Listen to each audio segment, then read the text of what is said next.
Hello, hello, hello, and greetings, fellow adventurers of Vera. Welcome to Tavern Talk at the Golden Feather Tavern. We are Vertec and Chibi, keepers of this fine establishment. So the Golden Feather Tavern is open to all travelers to come and share their thoughts on the inner workings of Vera over a nice tankard of ale, mead, hot chocolate, or any other delicious beverage of choice. So raise a glass and pull up a chair as we delve into tonight's discussions. Today is the 8th of April 2025, and we're on episode, I don't even know what number at this point. I kind of stopped Tavern Talk. numbering them. Yeah. And talking a little bit about some PTR stats changes. Should be interesting. Yeah. But Chibi, how are you doing tonight? Doing pretty good. And we have some other folks in here with us. We have Erwin, we have Falco, and we have Nice Gaming. How are you guys doing? Good. Excellent. How about y'all? Ooh, it's been a good day. I mean, after the work part kind of stunk, but I survived that and moved on, and I got to play on a tank that didn't die right away. It was pretty great. Right? Wasn't that weird? Yeah, it was crazy. I hear you guys were popping mages too. I was right with the world again. I was shattering rangers. Yeah. We had a ranger and a rogue. Two rangers. With help from a healer. Yeah. What? No. Didn't even have a healer. Help There was no healer there. Yeah. Nobody was helping me. Jimmy, I don't know what you're talking about. were you helping? I don't know what you're talking Okay, all right. about. But we have Erwin from our guild joining us. We have Falco, one of the other content creators. Sneckers almost killed Vertec in a 1v1 apparently. Almost. And- I didn't even know it was coming. And of course, we have Nice Gaming, who's also here, another one of the content creators from the community. So I thought it would be kind of fun to get all of us together because Nice, I'm sure you've been doing tanks as well. After all, your name was what? Nice Tank Fix? Yeah. Nice tank fix. Okay. You're mad at Falco? Why are you mad at Falco? Nice who? Hello, rock this. Say Nice nice Gaming. who. I didn't do anything. Nice Fix Tank. Yeah, that's what it Innocent. was. I was like, I wasn't sure if it was Nice Tank Fix or Nice Fix Tank. One of the two. I tried DMing both. He quit his podcast. Ooh. Oh my gosh. I did not. We are on Believe break, you do okay? that. I didn't. Who Oh told you my I gosh. quit? I did not. I did not quit my podcast. Everyone Hello. takes breaks. He didn't It always quit. starts as a break. Then it's I Well- want to podcast with other people, and then it's just a whole mess. You got to figure out Yeah. what circle of friends you want to hang out with, who gets to keep we the dog. relocated the podcast. I relocated the podcast. Ah, okay. Gotcha. Oh, lottie. But So I guess- if you guys are not familiar with Tavern Talks, this is an open forum where we invite people who have been on our podcast before or have hung out with us multiple times within the Discord, and we trust them to not ruin the show. Don't break the fun. Ruin the fun, if you will. And we like to talk about a variety of topics from the community or like Ashes in general. And today happens to be fresh from the PTR with the stats and the enchantment, but we'll get to that in just a minute. There was maybe a lack of enchanting exactly, but we'll talk about everything. But yeah, shared custody of the Funko Pops is always the sticking point. I agree. Every other weekend, you gotta divvy up the shares. Yeah. I think I want to open it up and go around and have everybody share their current testing experience with Ashes. Like, how long have you been testing Ashes Alpha 2? And what do you primarily play? And then what did you test in this PTR? Guest first. And hello, Hyperion. Welcome in. All right, so Nice. Why don't you start us off? Falco can go. I talk too much. Me? You want me to just talk about just anything that happened during the PTR, like how I feel about the changes? No, Well, I was asking you guys what you are playing currently on live testing, live Alpha 2. Your experience so far, like how long have you been testing Alpha 2? And then what did you test for the PTR? For the live, I've been testing a little of everything. I've been testing the Archer, and I've been testing the Rogue. Right now, I'm playing the Rogue because that's the newest thing. And I've been playing since October. I've been testing like very consistently since October, since about phase 1. And during the PTR today, I was testing Archer, obviously, because that's like my bread and butter, I would say. Okay. Hey, Warren. How about you? Well, I started in October 20th or whenever that was started. We went Mage, and we went Mage Heavy. I didn't play anything but Mage pretty much until January. And then we threw some pretty heavy time during that into the crafting system. So finding out all the ins and outs with Chibi and some of our other hardcore crafters on the server. But then they announced the Rogue and surprised us all. I am extremely pleased with how well it plays. And then I've been throwing everything into that. Leveled a few characters up to 20, but Rogue is my new favorite. And then on the PTR, I was stuck in a download state because I had to do some work-related things, but I was able to get in, get geared. I went to 15 just to kind of do a basis of comparison for damage. And I solo pulled a bunch of mobs and Hodge 3 or 4 times and was able to achieve basically the same results at 15 that I was able to achieve before.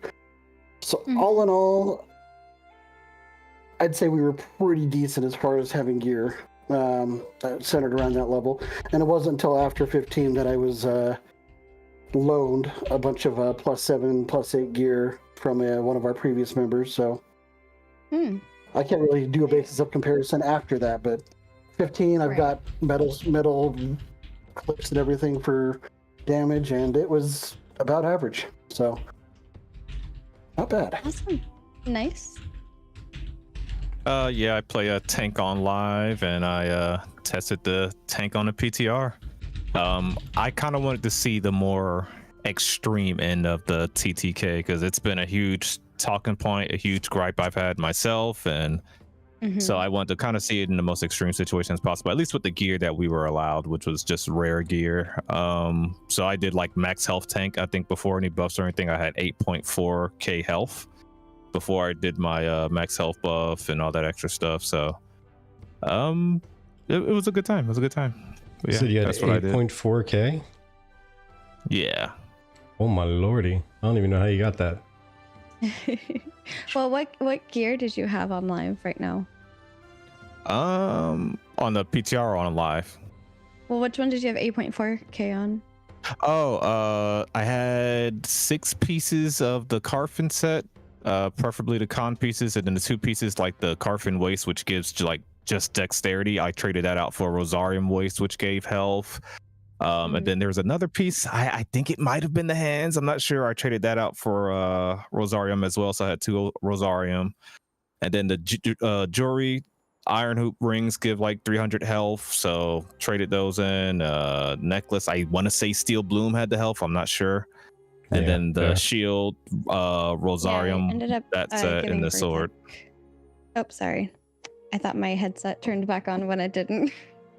I ended up giving Vertec a couple of the Rosarium rings. Did you use those too? Rosarium rings? I think I think I used the iron. It was the iron set, iron whatever, just regular iron or Rubidium, whatever it was. Gotcha. Yeah, I know. So, I just stuck with the out of the box tower set. Academus, that was it. Yeah. Academus. It was pretty cool how they one thing, I mean, I know the gear stuff is not seen as perfect by everyone and all that, but one good thing is that stats that was once useless is now good. So like there's sets on live right now that gives you 32 health. Who the hell cares about that stat line? 32 health is nothing, especially in this TTK.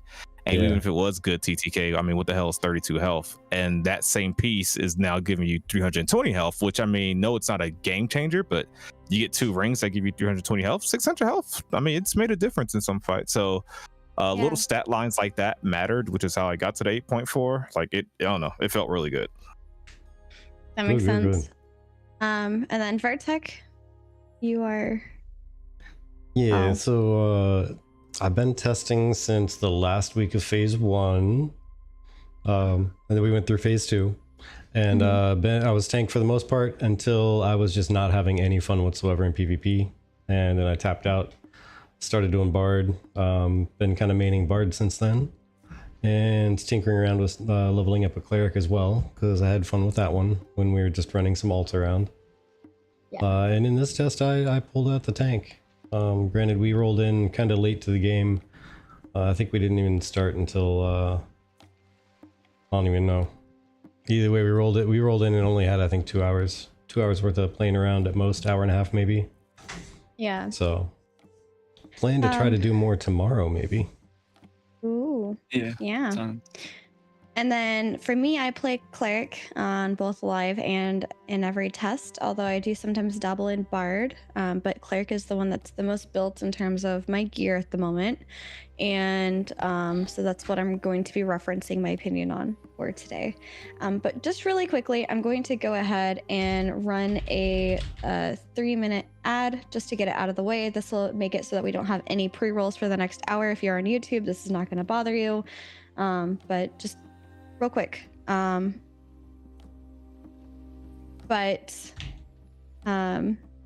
Yes, so all in all, I think that there was a lot of hype around hearing that they're going to be testing the stats and the enchanting capabilities for this PTR. In fact, there are, I believe Falco is one. There are at least 2 people I know of that were recently, as of last night, invited to do PTR testing. And so they're still increasing the number of people that they're inviting to do PTR, which is exciting because the more people we get in to do these more focused types of tests, the better that live gets to be in the game in general.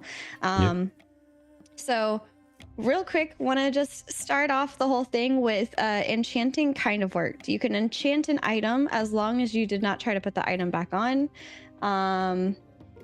But it wasn't, I don't know how to explain it. It was just broken. It was one of those well-known issues. Text test during ads. I don't know what that means. I'm just typing back text is working. Oh, okay. But yeah, it's just one of those things that like they going into this, that was already a known bug that it wasn't working properly, etc. So yeah, it's just with that in mind, the current state for those of you that are not testing live at the moment, a lot of us have purple and legendary and heroic gear in certain cases that have already been plussed to at least 8 or higher. And it's very easy for us to, how did you put it earlier, Vertec? You have what feels like the cake is your main stats, and then the icing was like 6 inches tall when it came to enchanting. Yeah, I was saying, yeah, the enchanting now feels like it's the icing on the cake rather than half the cake. Whereas on live, it's almost like your levels are the icing. Like they help, but not as much as your gear and enchanting do. Yeah. And so some of the things that I saw in the feedback for PTR was that a request for 1-to-1 gear, because if a lot of people on live right now are wearing heroic, which I don't know what you guys are wearing, I'd love to get into that in a second, then how can I test blue gear versus my heroic gear that's already got, you know, enchanting on it, and I've got legendary armor or like weapons, etc., especially if that change in like rare, heroic, epic, legendary makes a big difference. So with that opener in mind, I believe I've chatted all throughout the break. So I want to ask you guys, how do you feel about your current gear set? Like, what type of gear are you currently wearing on live? And how did you feel about testing the gear that we were given for this PTR? You want me to start it off? Yeah, go for it. So the gear that I'm wearing on my main, on the main game, like the actual game that everyone gets to play, is mostly like level 10 gear. Like in essence, I'm wearing a lot of the gear that you get from Remnants of Cephalon. What's it called? The Cephalian gear for Oh, the my Ashen archer. Haunt? The Ashen Haunts. Yeah, the Oh, Ashen for Haunt the- gear. I'm wearing pauldrons. Yeah, I'm wearing. I think it's the pauldrons, the boots, and so I'm not wearing the top. But I'm wearing. I think I'm wearing like one piece of 20 gear. I know I'm wearing, or two pieces. I'm wearing the Griffin hood, and I'm wearing the feather jacket that you get from the Grave Peak, which gives like most of that gear is specifically spec'd into it being good for like attributes. Like I get it, I take it because of attributes and not because of the physical like power associated with it. Because attributes is like better raw, like at least in the main game right now, than just taking physical power. Which I mean, as we know, when you upgrade it level 10 gear, for one, enchant scrolls are so much easier to get in the main game.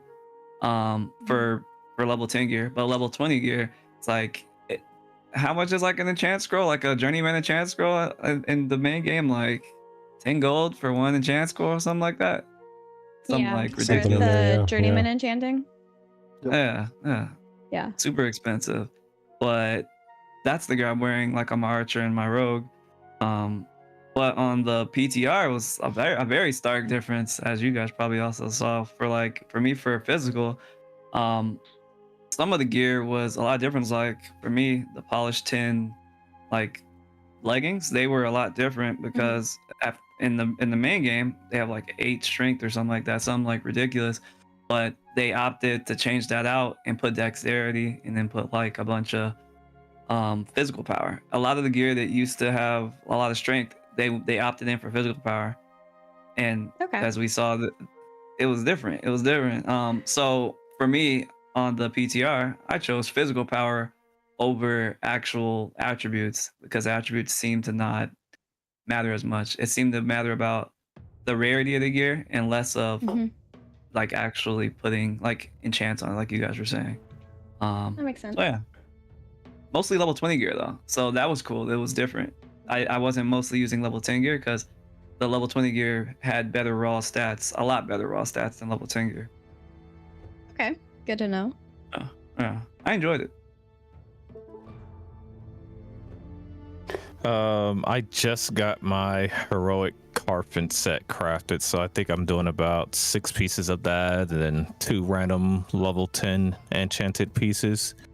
Nice. But yeah, and before that I was doing like some mixes of polished 10 enchanted with some Ashen Haunt pieces, of course, enchanted, and yeah, that's pretty much what I've been rocking on live. Nice. Well, where do we begin here? So, Getting into it. I'm just going to go with the rogue. I'm going to go with the rogue. It's honestly going to beat me out on the mage. Okay. I've got a +8 bow, or level 10 bow, and the daggers are currently bugged as far as crafting a 10 dagger goes because we don't have the weapon mold implemented. So I've been stuck with the base 10 dagger that you buy off of our weaponsmith vendor. But everything else that I have is probably +5 or higher, all at level 10. We're running like +10 Sanctus Helm Blue. You know, Ashen is probably enchanted. All the Ashen pieces that I have up to about 6 or 7 as well. A couple of legendary earrings. My Snar's blue bow necklace is up to level 7, so completely kitted out rogue. I mean, I shouldn't say super kitted out, but it's there. I know people that are more, but Right. Ooh, prior to getting all this gear. yeah. I'm sorry, Vertex. Oh, no, go ahead. Sorry, I thought you were wrapped up. So yeah, prior to getting all that gear, I was literally in these little base level 10s because I got them off of the level 10 goblin diggers. Yeah, let me pronounce that D on there because I tend to slur my D's on the front part of that. But yeah, it was quite the gear bump and DPS increase from going from level 10 base gear to that. Mm-hmm. I'd imagine. Yeah, I know. My tank is running very hodgepodge. Like, I got some Carfin gear. I got some Befallen gear. I think I got the. I mean, not that I use it anymore, but I got the Befallen shield. I got the Firebrand one-hander sword. Those kind of collect dust now in my tank. So I got the. I forget what it was. The something star out of Befallen. I got a blue one of those in my bag. So I strapped that on now instead. Kind of all just base stuff. I didn't do the go for level 10 gear and enchant the bejeebus out of it because I always assumed that at some point we were going to get scribe put up again and it was gonna be a waste of time and resources. And yeah, one of these days I'll actually get to collecting up some resources and getting level 20 stuff made. For myself, I have not yet done the level 20 gear. That was actually something that I was going to start working on. But I don't know, with it being this close to wiping, or like not wiping, but like phase 3, I don't want to put in the effort because we just talked about this yesterday and also on Saturday that it sounds like Steven is pro for a wipe early phase 3. So if that's just going to happen anyway, I don't know if I really want to push for that, especially with the changes coming to the stats that we're testing currently. So I am rocking the level 10 gear that's plus 6 or so, maybe plus 8 if I pushed it that high. But it's primarily like heroic level 10 stuff, blue bell primarily, obviously swapping out stuff for higher end where necessary. But yeah, that's kind of my build. And then for this test, they basically gave us blue level 20 gear, so rare level 20 gear from all of the different options, Carfin, the Steel Bloom stuff, etc. So lots of options to choose from to be able to customize it. But for me, I don't know. I had a hard time with this because they were asking for a variety of things, like how does it feel doing solo PvE content while you're leveling, and how does it feel when you're like level 15 and level 25? And the problem is I already got myself better gear from the vendor for level 1 than I actually was at level 1. So I actually ended up ruining that part of the test for myself because I was already killing stuff way faster than I used to kill stuff. So that felt a little OP to me. And then the same thing happened at level 15 with the level 10 gear. So to me, level 25 with the blue gear felt the most comparable to what I'm wearing on live at the moment. But I don't know, it didn't really feel too different to me. It felt like that PTR felt immensely different for me. Yeah. Like it was, I was playing a whole nother game. I really was. Like that was fun. It was really fun. Skill mattered. You wasn't getting 3-tapped by a mage, like dying in 2 to 3 fireballs. Yeah.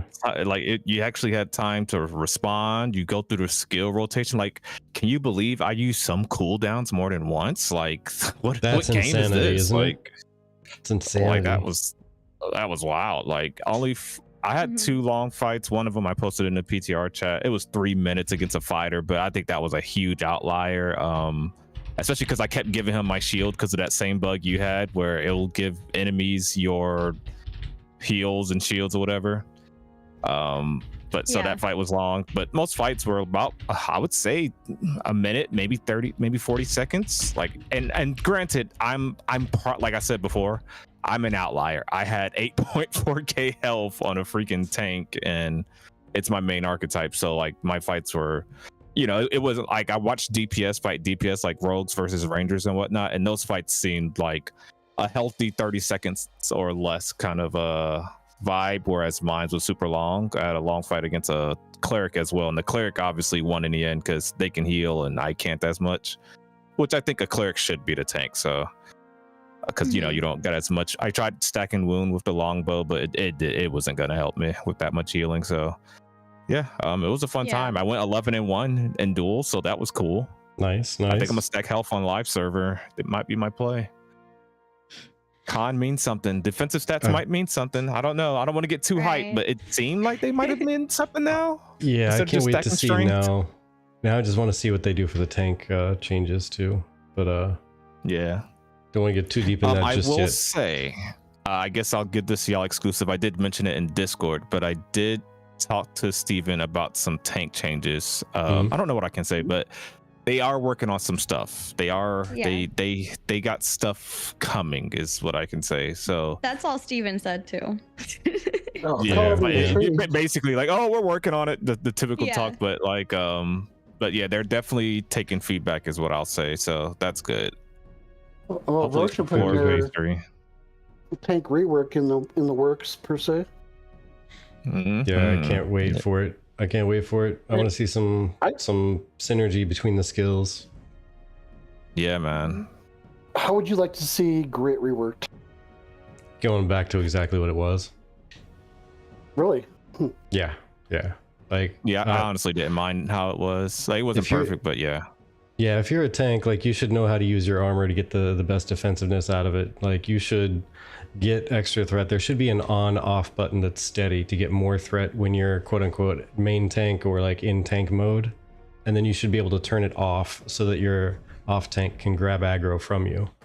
And you can slow down, because just slowing down your attacks isn't going to be enough when all your skills do a percentage of your damage or a percentage of your health for threat.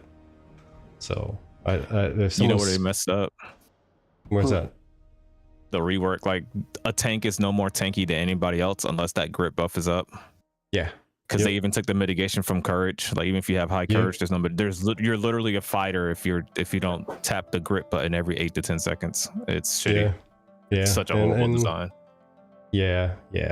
It's that was one of my big complaints is we got a more complex rotation now because we actually have to keep multiple skills on cooldown of rotating, because in a vengeance, like that little minimal shield, it actually matters now because we have less mitigation.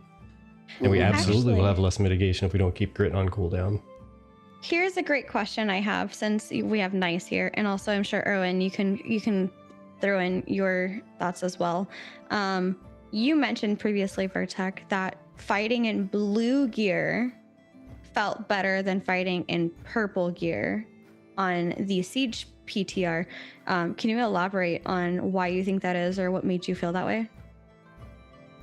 Yeah, when we were doing the Siege testing on PTR before it came over to the live servers, when we were doing the testing and all they had was the blue gear on the vendors, I was able to, as a tank, jump into literally the middle of like 4 people, annoy the bejeebus out of them, do a knockback, stagger them, slap a couple people, drop a shield on the ground for me and whoever else is nearby, smack some other people, knock somebody else down, do a punish on them, and still be able to run out alive with like half my health. I didn't kill anybody, but I annoyed the bejeebus out of people and I slowed them down from getting to the rest of the pack or getting to the the control point, and so that my team could capture it. That's what I want to be. I want to be the annoyance that I can get in there. I can live. I can hold people in place. I can control the battlefield a little bit, survive the encounter even if I don't kill anybody. Just survive the encounter, and I was able to get back out. That felt great. Once we got to use purple gear, it felt like a whole different like power scale creep was brought up on power, but not quite as much on mitigation. So it just I was dying a lot quicker with purple gear. Completely Do agree. you think that's the disparity in the upward curve of the purple gear, or from heroic to purple to legendary? Yeah, someone was saying, and I didn't crunch the math on this, and I didn't get specific numbers, but somebody was saying that they actually crunched numbers and they experimented around and found out that at least previously before the stat rework, so I guess currently on live, power actually scaled almost increasingly as it went up, is what they said they found. Like just stacking power was the way to go, because you got the more power you had, the more it mattered. I can 100% get behind that as well for both spellcasters and for melee as well. As soon as you hit that 400 plane, I called it a plane, but it's not really a plane, because as soon as you hit that threshold, any little bit that you get after that is just exponential. It's huge. So maybe there was a math mistake in there somewhere that they had to fix up. It's quite possible. Could have been that could be the diminishing returns point, like, but instead of it being a flatten out the curve, it amplified the curve. Yeah, I noticed that the PTR test that I've partaken in, like, because I remember after the siege test with the blue gear, I remember coming into Discord like that was like the most fun I've had in a while. Oh yeah, And it's yeah. like I you did the said, because same. you didn't die instantly. And maybe it's not even that fun. It's just that live servers is so shit. Like the TTK is so instant, you don't get a chance to play. Like you're just, oh well, a mage looked at me, I'm dead. You know, so maybe that's more so what it is. But I know I had a lot of fun during the first siege test. Not necessarily the siege itself, not the mechanics. They weren't like innovative or groundbreaking, right? You know, like hold this control point. But I think the combat itself felt good because you were able to live, you're able to press your skills. And then today's test with it could be the TTK changes, but honestly, maybe it was that we were only allowed blue gear. And maybe it was just like the node siege test, enchanting wasn't a thing. Like live server compared to what any PTR test that they've done, I've enjoyed more. Like I think after the node siege, I didn't even log in for like 4 days or so. Because I was like, I don't want to go back to that. I've seen the greener grass, you know? So that's when I started like moving over to Bard. Yeah, maybe so, but like hell, tank felt good today. The TTK felt good, but it could once again be an outlier. We didn't have the higher tier gear. We didn't have well, I guess that's really it. We don't know for sure if it's, you know, it's not going to be perfect, but honestly, if they can even get as long as it's better than live, I'm going to be a happy camper. As long as I can live in a fight, like I'm going to be happy. Yeah, that's exactly where I'm at. I want to be able to live. I want to be able to feel like I'm a tank. I want to be able to have an impact on the battlefield, even if I don't slay any enemies. That's fine. I want to be able to have an impact on the battlefield, though. Like, get me in there, let me Maybe protect people, let me block off routes. Yeah, exactly. Be able to put protect on somebody without getting erased. Yeah. Like that'd be a thing. I want to be able to pop Aegis in the middle of a raid when you know they're getting bombed by some AoE, absorb some of that damage and not instantly just legitimately sacrifice myself instantly. For me, I'm kind of staying quiet through a lot of this because like cleric doesn't feel bad to me in like a node war or anything like that unless I am finding myself in the areas I should not be, i.e. frontlining, because like the rest of everybody ran away and I was the slowest to run away because I'm the only one that doesn't have like some sort of dash ability without blowing my get out of CC free ability. So I end up finding myself stuck in that facet, which if that's the downfall of being a cleric, that's the downfall of being a cleric. All right. But I typically do find myself surviving a lot, especially when I'm doing lots of mana conservation, etc. during the node wars and like big PvP fights. So for me, it kind of comes down to my exact interaction in the TTK that kind of feels bad, where like I can be decimated by a mage within 3 seconds.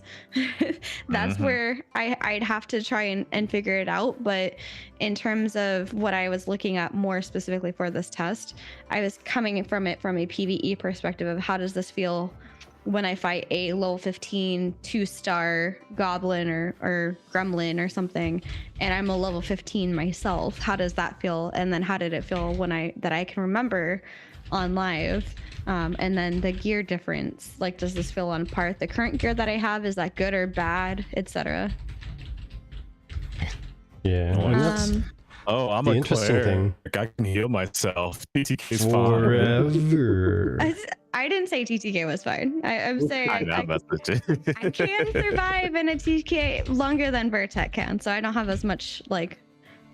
Yeah. She's the real tank. Upset. Now I will say though, like the one balance to the statement I made about it doesn't matter if I slay anybody in PvP is if they start to nerf damage on tank too much, then doing anything solo is going to be even more of a nightmare than it is right now. It's going to be unbearable, which actually, to be honest, it felt pretty decent today. I'm not sure if you tried to do much PvE nice on tank, but I went to I did not. Went to Civilian as a level 15 tank, and I put on the level 15 gear, the what was it, Sons of something, 7 Sons or something, I forget. Oh yeah. But yeah, I put on that gear, and so it was level 50. It was level 10 gear, appropriately geared, all green, and I was able to relatively easy take out a 2-star Grem on my own without feeling too sweaty. Like after popping the life heal again with Indomitable Spirit and Shake It Off, I ended up back at 3/4 health after the fight was over. You actually were fighting a level 16 2-star. Yeah, it was level 16 2-star Grem. So, I mean, that right there felt much better. Because previously trying to fight a 1-star anything was like, okay, I'm going to have to rest. As soon as I finish this, I got to sit down and eat so I can take on anything else next. Mm-hmm. Yeah, more health, and so that Indomitable Spirit heal's actually feeling good. Yeah. Yeah. And it looked like he was mitigating a lot more too. Like when Falco and when Nuke were like attacking him one-on-one, it looked like he was tanking a lot more of it. I also don't know if you had problems being against a ranger previously as a tank. But I mean, after all, physical damage, Damn, heavy armor. She threw some subtle shade there. You hear that? No, I'm just saying you were struggling against mages mainly because you're wearing heavy gear, and like so you mitigating physical damage makes more sense than you mitigating the magical damage. So I don't know if you actually even had problems against rangers previously, but from my perspective of watching you two duel, you looked like you were surviving pretty well. Say this, I always have trouble against tanks, so I'm assuming they never had trouble against me. Yeah, that could be one of the sides of the rock paper scissors that they talk about. Yeah, I'll be all the honest, time. I don't think I ever tried prior to today. I don't think I ever really tried to just 1v1 a ranger at all, like be it a friendly duel or actually out in the field. I don't think I've ever tried it, so I have nothing to compare it to whatsoever myself. Mm-hmm. But yeah, I know I was able to I know a little bit of that difference with the Grem today was also because previously when we were of level in that area, I also had miscellaneous like tier 0, bought it from the merchant type stuff, and tier 10 bought it from the merchant type stuff. So a little bit of that is because of the gear diff, but yeah, even with that being said, it was such a huge difference that I know it's gonna feel better. I know it's gonna feel better. Yeah. Tomorrow I'll be testing some level 25 stuff. Erwin, what were you testing with Rogue? Yep. Do you feel like Rogue was nerfed on PTR? I heard some people say that. So I did notice a stealth cooldown that was added in. So it takes roughly about 1.5 seconds to go into stealth. That is pretty big considering I know on another server, not ours, cough cough, that there were rogues throwing daggers out there, then would re-stealth, throw another dagger, then re-stealth, throw another dagger, and re-stealth, and would have the person killed since they were a mage and they couldn't heal. And this is in a town. Since then, we have actually seen the guards can see through stealth now. There's a whole lot of new additions and changes that they've made. But I do think that, as much as I hate to say it because I love it, that it was needed. The stealth cap was needed, or the stealth cooldown, or the time it takes to go into stealth was needed.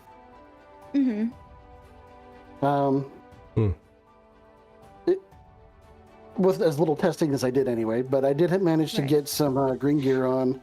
We threw the 10 in there.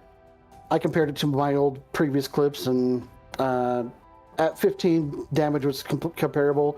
I didn't get to, of course, throw on any of the higher tier gear like, Vertec, and much less enchant anything as it was, just because I wanted to see some sort of stat comparison and make sure that everything was still squared away at that same level as it was before. And it was. I would have loved to come and attack Vertec and see how his mitigation fared. Yes. Hey, there's always tomorrow. I plan to test a bunch of stuff tomorrow for sure. I know I'll be traveling for work, but I should be able to hop on relatively shortly after the server goes live. Ah, dang. I don't have to go into work, so. Womp womp. The real nerf on that rogue was the heal. The heal from stealth got drastically nerfed. I think. Yeah. The rogues are healing better than. and Yeah, that's especially with the cooldown stealth has. Yeah. Mm-hmm. Well, actually, here's That's what another. Karma was saying. Yeah, I another will say question here yes from Karma, and no. or spawned by Karma's But what- statement, I should say.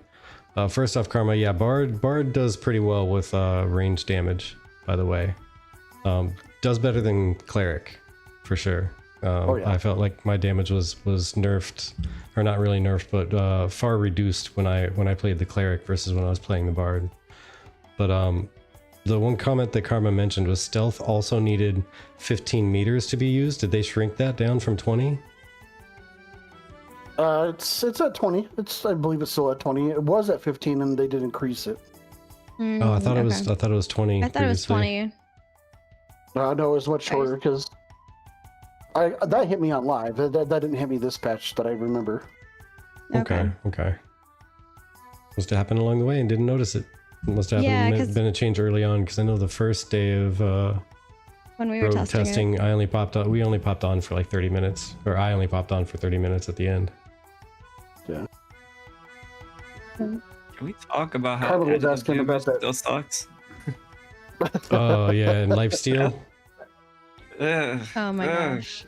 Lifesteal is just it's still rough. It's still rough. I mean, it's more useful.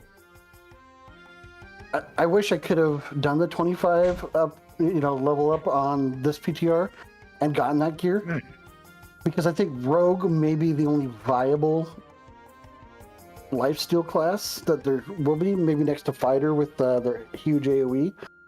Mm-hmm. But I haven't been able to test it yet. It is tomorrow for sure, though. I don't think they're wiping between today and tomorrow unless they do a lot of changes. But they do also give you like the XP scrolls and stuff to get back up really quickly. So, but yeah, really the Carfin gear alone got up to like 98.5% lifesteal. Yeah. But it's still that RNG of you have a 25% chance of healing for 98% of the damage done, which means that if you have dots, you're going to see yourself healing for 2 and 3 hit points at a time, because it's going to proc on those, because those are more frequent. It's really funny because Nuclear Tango was testing with us, and I think he did like 29 snipes or something like that. Like on his 29th snipe, he finally got one.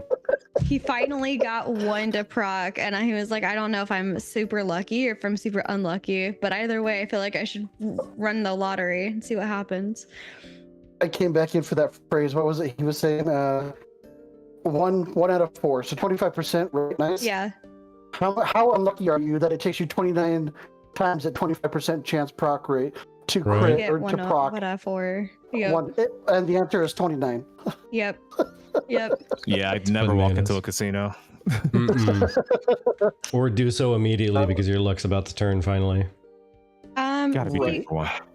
Karma's asking a question on PvP and saying what would be the optimal setup for 8v8s in your opinion? And my response from a non-PvPer's perspective is it depends on who you're going up against.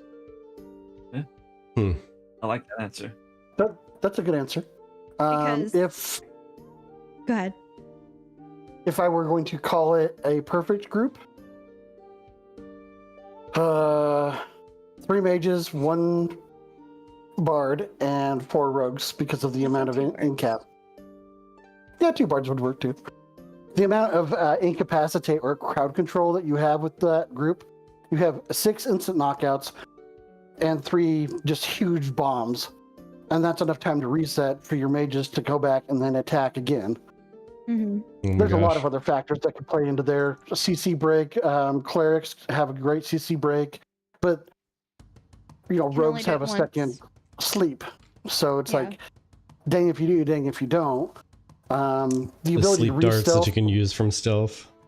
Yeah, if they're spec'd into it. So if you're into the tool belt versus the stealth tool belt, then there's other things that go on there. But yeah, then you get 2 of them, but you can't use them from stealth. Then you get 2 of them in between stealth. I mean, you sleep somebody, run away from them far enough, re-stealth, you're back in the fight, and you're getting a heal. But Mhm. I will say the reason why it depends is because, you know, like Ashes has the rock, paper, scissors. So while Vertec was able to handle pretty well up against the Rangers, I was being murdered by the Rangers. No matter like my healing. I could out heal the damage and keep myself alive. But if I even tried to adjust my focus to also damage them, it was like game over for me. I was every second of me healing myself kept me safe. So giving up one of those proved vital for my health.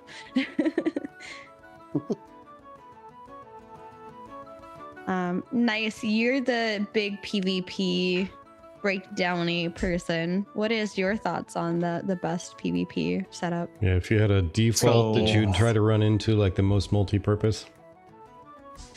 Yeah, if I had to have like a safe, don't know what I'm fighting against, whatever, I honestly want 2 clerics. I think that's non-negotiable for me. Can't have too much heals, especially with current TTK mindset. But and it's not about trusting the cleric in 8, but just having 2 is just so much more safe. Especially if somebody goes down, you have 1 on resurrection without, you know, losing out on outgoing healing. So 2 clerics, 1 bard, 1 tank. So that's your 4 like support. 2 clerics, 1 bard, 1 tank. And the tanks, I mean, honestly, tanks aren't needed per se, but if that tank can have protect on one of the main clerics or keep the bard alive or whoever, maybe on the fighter that goes in, that's going to make a difference. In a perfect world where that wouldn't get you killed with this TTK, of course. But, you know, absorption field and wall is always amazing. And then the other 4 DPS are flex. Whatever 4 DPS that can show up, preferably, I hate to say it, but not the fighter. As good as they are, and when it comes to large scale PvP, they don't have many range skills. Now they can be really good if you time like a ranger's vine, so you know that person's not moving, then the fighter can dive in. The cleric knows that they're diving in, so you throw heals on that fighter so they can get in, do their burst for about 3 to 4 seconds, and then get out. That works, but obviously a ranger is going to be better there, putting down vines. Vines is the strongest, I think, group v group PvP skill in the game. It really is. I feel that as a cleric. An immobilization is better than a stun right now. A pull is better than a stun right now. Unfortunately, the tank's pull doesn't work. So the other 4 is a flex. You can have a rogue, ranger, 2 mages, or however you want to do it. 2 rangers, a mage, and a rogue, whatever. But 4 DPS, 2 clerics, 1 bard, 1 tank. And tank being a flex spot, of course. Yeah, I was gonna say if the tank chain would be dependable and as sturdy as it seemed today in the PTR, I think a tank would be a solid one to say is a solid spot. Because then you can just get picks like that. Just grab the mage and yank him in and wall everybody else off. And if the mage blinks away, then there goes his escape card. He escaped once. Everyone can dive on him at that point. Right. Yeah. Protect the healers and you're good.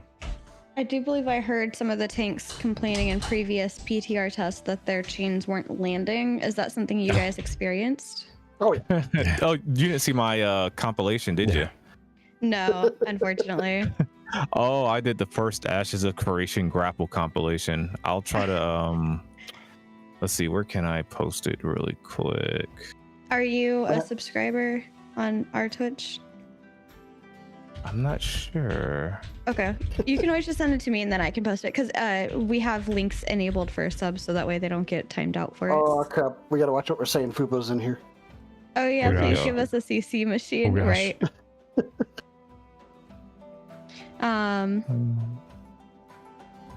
But hey Fupo, how's it going? Hey, buddy.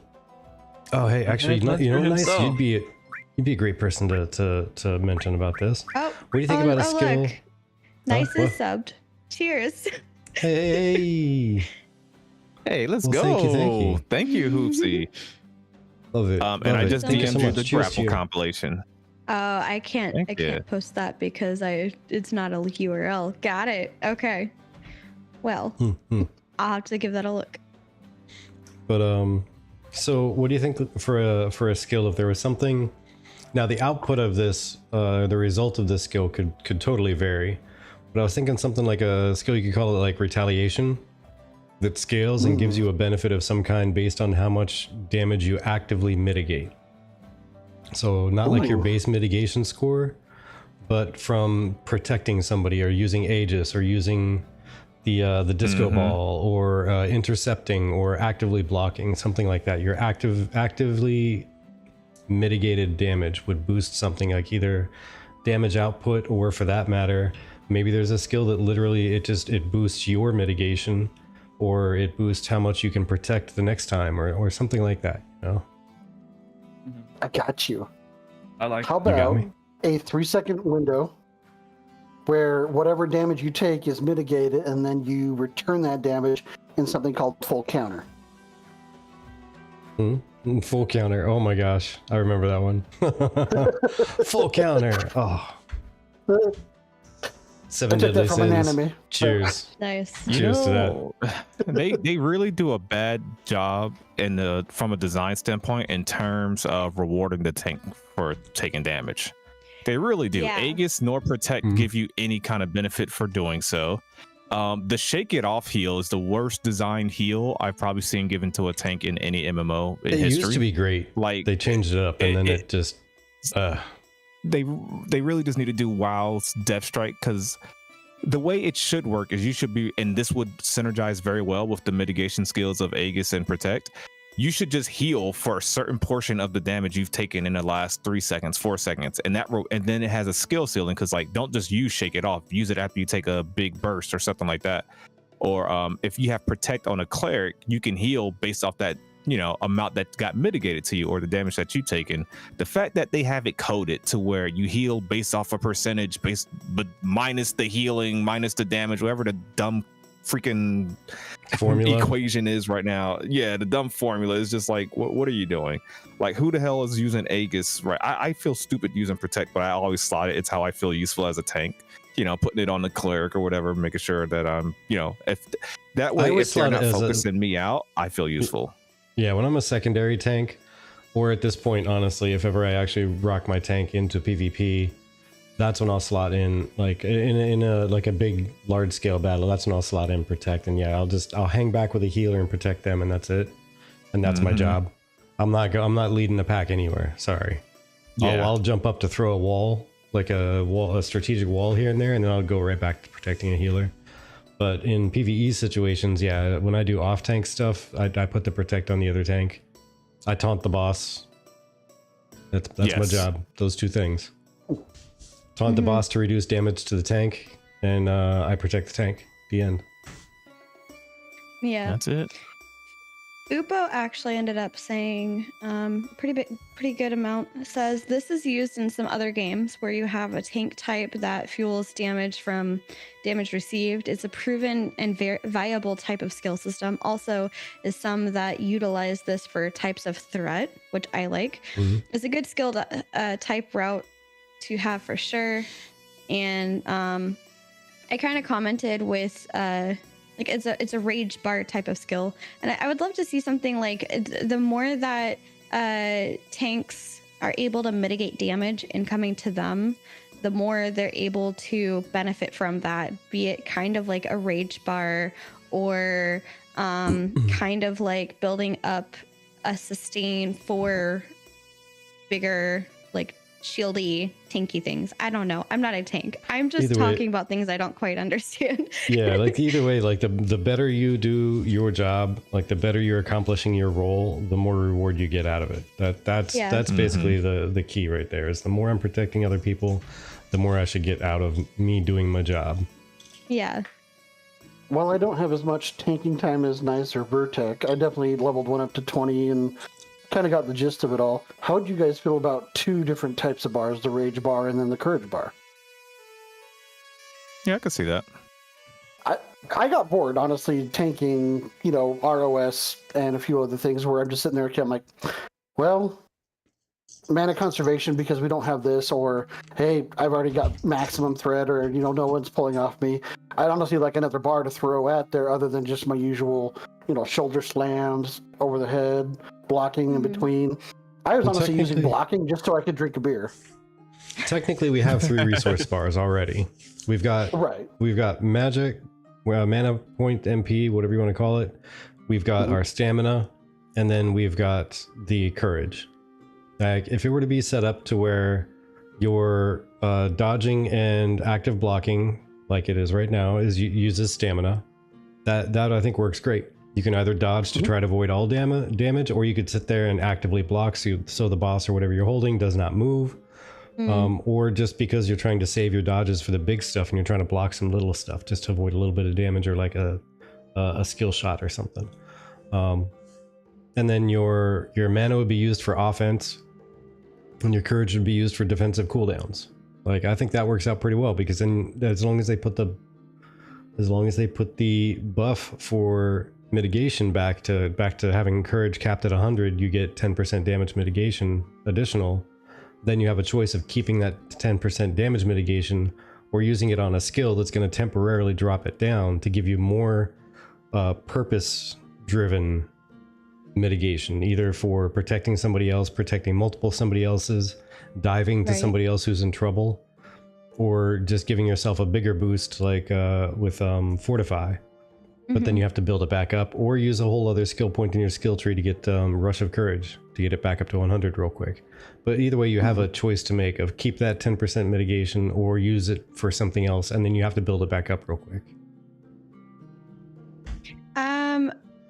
Hyperion, I cannot confirm that it will be up Thursday. I think that's solely up to Intrepid after getting our feedback. As of this moment, the enchanting is a little bit broken in terms of if you enchanted something and when you took it off, you couldn't put it back on, or if you did, it got rid of the enchant. So they're trying to fix through some stuff that are being wonky on the PTR at the moment. And I am not in a position to be able to say whether or not I think it's ready for live, because I don't know what their goal is. But Wizard over on YouTube did say building courage feels terrible. Yeah, well, that's the thing I was going to add on to my little quick rant on the three bars that we have, is if there were just more ways to interact with courage, more ways to build it, but also more ways to spend it, make it more of a builder spender resource, less stale than it used to be, but not as micromanagey with the grit cooldown as it is right now. More like a wider variety of things that use it, or use it to a fuller degree, like nuke it down all the way or nuke half of it, or uses between 1/3 and 2/3, like whatever it is. Like more ways to interact with the courage bar would feel better, I think. It'd give us something to manage without feeling micromanagey. Because I'm trying to macro manage a battlefield. Why do I want to micromanage tiny little skills that are going to be a 6 or 8 second cooldown? Right. Fupo just said something that I want to touch on real quick. So Fupo said not many weeks until phase 3 though, so who knows, they might want to get it worked out through rigorous testing on live as well, don't know. And that's actually a really good point. Like, for some, it's easy to think of PTR like this must be perfect before it comes off of PTR, and in reality, I think it must be, for the most part, usable before it comes off of PTR, and not necessarily perfect, because where the masses are is over on the live Alpha 2 server and not PTR. So it's one of those things where, like, there's time for polish before releasing it to the general public, and there's times for, is this good enough? Okay, let's get it out there so we can find more bugs, which is what happened with the siege testing that Vertec was able to do last week. So yeah, I don't know. There's apparently a lot more bugs that happen over on Vira with the sieging that they came across, where they were like, oh, that's a thing we need to fix. You're not supposed to chain lightning bolt gates? What? That's crazy. Maybe that was critics for 30k on a gate? That's crazy, actually. That's kind How of does this bananas. happen? Yeah, and of course, Fubo, I'm not saying that you know what they've decided. I just wanted to put that out there as just a PSA, because there's sometimes where I hear people be like, oh, this is definitely not ready for live yet, and like, by whose definition though? Not ours, because we're not the developer. Yeah, exactly. All we can do is speculate at this point. Yeah, exactly. But but I don't know much about the Fox mount. I'm sorry, so I can't really answer that. I question. wish we did. I want the Fox mount. So the cool thing eventually about mounts, they're who was that said that? Sorry. No worries. You go ahead. Yeah. Hyperion. Yeah. So Hyperion, eventually the plan is right now it's a base speed, but then you're supposed to crossbreed it and breed it, and it could actually be a faster speed or different colors eventually. So the speed is yet to be determined. Better I mean, attacks. just If ask it's a one of your PvP friendly one. animal husbandress. Yeah. I really want a purple fox mount so badly. It doesn't exist yet, but I'm hoping it will in the future. And I will. I don't even care if it's the slowest mount I have. That's my purple fox mount. Purple fox, I'm rocking it. Absolutely. But speaking of Hyperion had a question or a statement earlier, rather, that I actually thought of while they were talking about doing the rebalancing. And does anybody have any idea why they wouldn't just take a simple approach that a lot of games do by just nerfing PvP damage versus PvE to kind of balance out the some of the time to kill and make it a little bit easier? Oh man, I'm about to go on a rant. I've saying this so long. It Nice is so simple. It could be so simple. It's literally a PvX game. Why would you? What? And don't get me wrong. Maybe these changes work out. I mean, I had fun tonight. I don't know if it'll actually translate into good TTK once we start digging into it, analyzing it, testing it with our actual gear. But why did they go this approach? I don't understand. They literally went through, recoded how waterfall stats work, attributes, all this stuff, changed how each individual piece of gear works, and even changed the PvE. Someone went through and changed each individual mob's health. I'm sure they got some coding stuff to make it, maybe it's easier to do a blanket fix on some bosses and mob types, but you get what I'm saying. They went through and rechanged PvE, the damage that they do, all this extra coding, when the reality was, in my opinion, PvE was fine. Was it perfect? No, but it was fine. I like doing PvE in Ashes. You need a group. It's difficult. It feels, it was where it needed to be.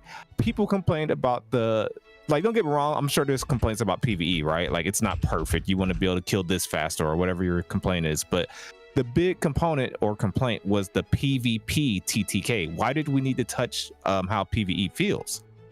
So why not just implement, and don't start off extreme, and it'll be a global debuff, or however you want to word it, a global rule where you'll start off first PTR.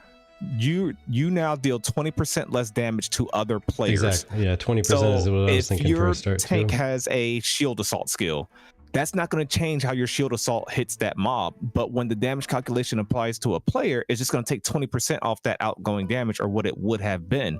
Then TTK is instantly feeling better. It's a blanket fix. It's easier on the developers for sure. And it's easier to balance. And then if that's not good enough, maybe you try 30 and then you just go from there. And that way you're not really, I don't know. It's so simple. I don't think they need to reinvent the wheel with everything, because trying to balance both PvE and PvP and make a certain amount of health be good for PvP, like me at 8k health, that's way too much for current PvE on live servers, right? That'd be ridiculous. The mobs will not be a real big threat to me. So the issue is you're going to keep trying to cater to PvP and change things for PvP. You're going to end up messing with your PvE, and now you got to redo these calculations. Well, how does this affect this mob? How does this affect this dungeon? But how does it affect me when this mage just hit me with a 3k fireball?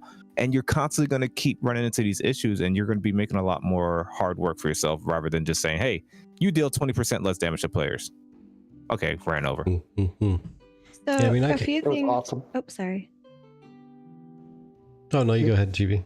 Okay, so Hyperion says yes because it's hard to balance PvP without making some classes useless in PvE and vice versa. And then Fupo says having separate damage types PvP versus PvE has seemed to be something that they wanted to avoid. And I was wondering why. Like, is it too difficult to balance? Maybe. And Karma offered the idea of making 2 health bars, PvP and PvE, and make the PvP bar 30% more, or the PvP bar 30% more, and adjust from that instead of individual skills. But Fupo responded to me and said, there are reasonings I can see from experiences that other long-term MMOs have had difficulties that have arisen later from it. And this is not something that like Fupo's asked directly about before. So just kind of curious, might ask now. But it's one of those things where I think with a game like There's- Ashes, where everything's open world PvP and any moment is a chance for PvP, you're talking about fighting, maybe like Tumok, and a mage is attacking you directly instead of Tumok, and so like how does that interplay while you're trying to fight Tumok and like maybe the rest of their party's trying to fight Tumok too? Yeah, Like, it's gets messy. anti-PVX. Yeah, honestly, it's just so simple. I like the approach that they did take with multiplying basically all the stats by 10 though, because it does add more granular approach with enchanting being one of the easiest examples to see. So like on live, instead of enchanting giving you +1 strength when the item only had 1 strength to begin with, so now you have 2, you've doubled the strength on it, and then you triple it and quadruple it and suddenly you've 10 times it easily, and it adds a giant chunk versus on the PTR now it would be the item comes with 10 strength instead of 1, and you add 2 strength. So on live, it would be the equivalent of adding 0.2 instead of a full 1. So it makes it a little bit more easy to manage, easier to manipulate things, and adding the waterfall stats and whatnot will also give them extra levers they can turn to balance. Actually, and I think those numbers there will be really decent for doing like some rough balancing between PvP, PvE, and the different classes. But I still think it would be helpful to have, damage dampening when it's player versus player. And that could be the rough balance of TTK in general while they fiddle with the classes individually elsewhere. I could see that. Hubsy says, in my experience, albeit short today, was that the stats were bloated without put down on non-enchanted gear, and healing felt a bit weaker, which I'd have to try. But actually, this brings up a perfect point, because actual friend posted over on Reddit like a few minutes ago saying, please don't inflate numbers in Ashes of Creation. I struggle to see the value in adding decimal points to gear stats and damage output numbers. It provides very little positive and mostly adds more clutter to the screen when trying to quickly gauge the state of the engage. In my opinion, doing 1000 damage crits at level 25 seems like more than enough. 220 cons at level 25, why? Why not just 22? At 50, we're going to be at 1532 cons. In expansions, we're going to be at 2419. Damage is going to be 10,312,252. Like, that number for firebolt damage, 14,402,244 conflag damage, etc., or 100 firebolt damage, 143 conflag damage, 23 burn tick. Please don't arbitrarily use high numbers. It's just annoying with little upside outside of Zug Zug. I mean, why don't we just make it simpler and just make it 266 firebolt damage? Get rid of the conflag and burn. Just make it all one number, yeah?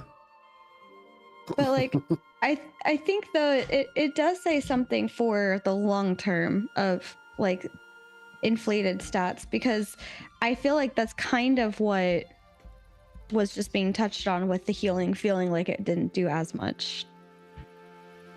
Yeah, I don't like the large numbers, but I like when I first started WoW and I was leveling, especially once I got to max level, I was like, holy crap, what is that even like? This did 320,000 damage or whatever the damn large numbers were. I'm like, this seems unnecessary, and that they can shrink this down, because like seeing all those large numbers is just like, I don't know, it doesn't seem necessary. So I kind of get that person's complaint. I only think it's good for the change that I mentioned earlier, like a piece of gear that used to give 32 health, and these two things aren't directly related, by the way, but still, like a piece of gear that used to give 32 health now gives us 320 health, which means something now. Like 320 health actually makes a difference in the grand scheme. So I don't know. Either way, I agree with the poster that, if we could avoid that, let's please do that. Yeah, see, honestly, they can avoid that, because the biggest thing with WoW was that it went from being a level 50 or 60 game to 70 to 80 to 90 to 100 to 105 to 110 to 1, and it just got bigger and bigger and bigger, and they never really got rid of that ceiling and squished it down or changed it. And then they finally did, and people were like, oh, this feels better, but it feels really weird. Now I only have X amount of levels, and my health is so much lower. Like they got to the point where it was like astronomical numbers, and then they lopped it down to like minuscule numbers. To avoid like the long-term growth, expansion, and just inflation of damage and health. But I've always wondered why they don't just do that with literally every single expansion.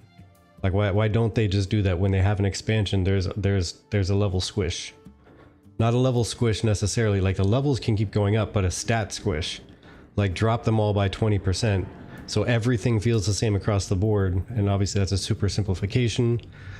Devs will hear me say that and be like, yeah, that's not how it works. Yeah, it's more complicated than that, but you get the idea. Like squish it all down by like 20%, however you got to go about that. And then when you add the other 10 levels or 5 levels or whatever, you're adding 20% more power, and you get back to where you were before. So everybody feels like they did not lose progress at all. It's still the same power, still the same difficulty with everything, but then you gain that difference in numbers back up, so the numbers feel the same. So when you hit that new max level, it visibly looks the same and the impact feels the same.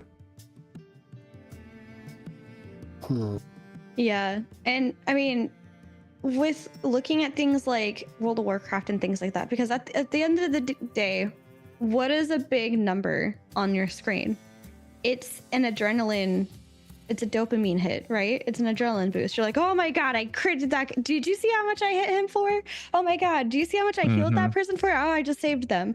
You know, like that is a ego boost, that is an adrenaline rush, that is a dopamine hit, that it feels good. And so like it's one of those things where do you draw the line between making sure that your player feels good when they see that number and it feels valuable, and over hyping that number so that the number is just ridiculous and then it feels disconnected, which apparently happened with World of Warcraft. And we already have 2 people that have commented. One is Big Bluey, who said, I'd prefer even at level 50 for it to still be under 10k for the hits. And Nick or Ludaloo said, I totally agree. I hope that they have inflated them just for the ease of granular feedback, but that they shrink them back down to like dozens by the release. But And for all I mean, we know, that's on the back end, sorry. No, go ahead. Probably not on the back end, it could have just been a dot, that extra 0 that they needed, and they can throw a period in there and automatically reduce it back down to very, very easy and enchantable stats. I mean, I don't even know, and Fubo could probably tell me why, if he's privy to that information, why they just didn't take the enchanting scrolls and say, hey, we're only going to do 20% of the stat instead of 100% stat on each individual sequential boost or enchant. UI, UX? Yep. Maybe they were just considering that it would look weird if an item gave you 7.3 strength, because it's not the norm that you see in pretty much any game anywhere. I've never seen a 7.3 strength or like a main stat. Like calculated stats, you see decimal points and whatnot. Sometimes you don't see the decimal point, but the decimal point does exist in the mathematics. But with main stats, you never see like, I have 7.3 strength, 4.2 intellect, I have 19.7 constitution, and it feels weird. And it would be, I think, a weird experience in the same way that people don't like to see big numbers on health bars. They would see that and be like, it feels weird. That's my thoughts on it anyway. Yeah, that I makes don't sense, know. I think. For me, at the end of the day, as long as I feel like whatever gear I'm putting on is feeling good, I won't really care what the number shows, even if it's like a lower number. And 2, who was it? Let me scroll back up. I forgot. I'm sorry. I think it was Galwood's point. To like somebody's point, like it needs to start off small when you're lower level and grow to be like bigger numbers as you get to higher levels, because that's a good indicator of, look at my growth, look at my power difference from like level 1 to level 20 to level 50. And I think that it's just one of those things where I think it's going to take some fine tuning, but at the end of the day, as long as I can put on a piece of gear and I physically feel the difference that I already feel going from level 10 gear to level 20 gear, even we're just talking common level 10, jumping up to common level 20, I'm happy, because that shows me that I physically feel the difference in my gear. gives fish a cracker. If Oh, I sorry, knew- Fubo and I have a thing. Oh, okay. Prior to the first stat squish and drainer, we were doing 1.5 million crits. That's ridiculous. Oh my gosh. User numero uno says they could go for level divided by 10, like apprentice is 10 out of 10, journeyman 20 out of 10, and so on. So enchantment values increase with level of gear and enchantments. They'd have to adjust the base values of gears. They're not ridiculous at level 50 or so. And that's just one of those things where, like, somebody was saying, like, World of Warcraft didn't even have, like, the knobs to fine-tune the NPCs at the same time as adjusting, like, stat squishes. So they have that now. They're able to do those adjustments. But that's just crazy. Like, this is way more complex than just, you know, big number goes up, funny number goes up.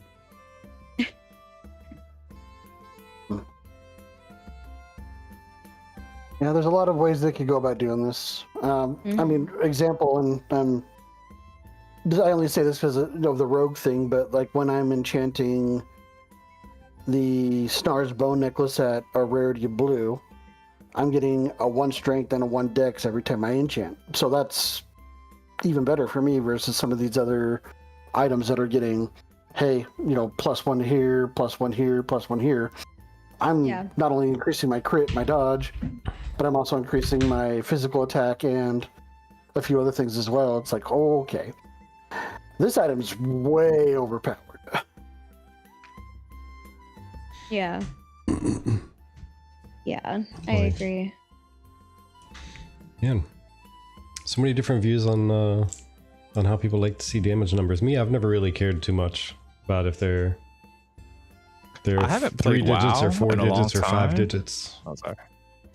Okay.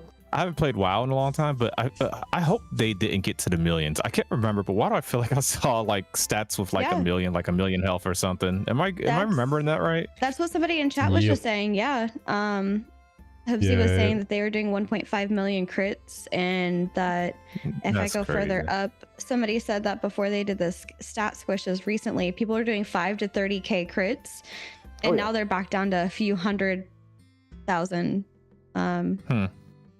So instead of like 5 to 30, yeah, it was bananas. It's crazy.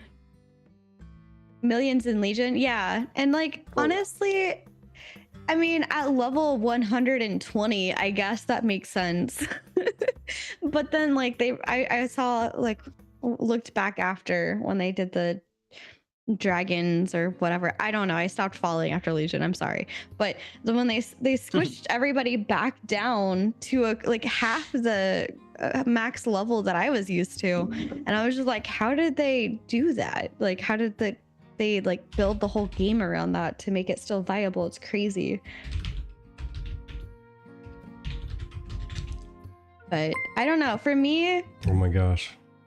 So apparently, just random stat that I wanted to look up here. yeah. So there's 2 different responses on this depending on where you look, I guess. But someone says currently the boss with the largest health pool in the whole game is heroic Thok the Bloodthirsty on 25-man mode with 1.9 billion hit points.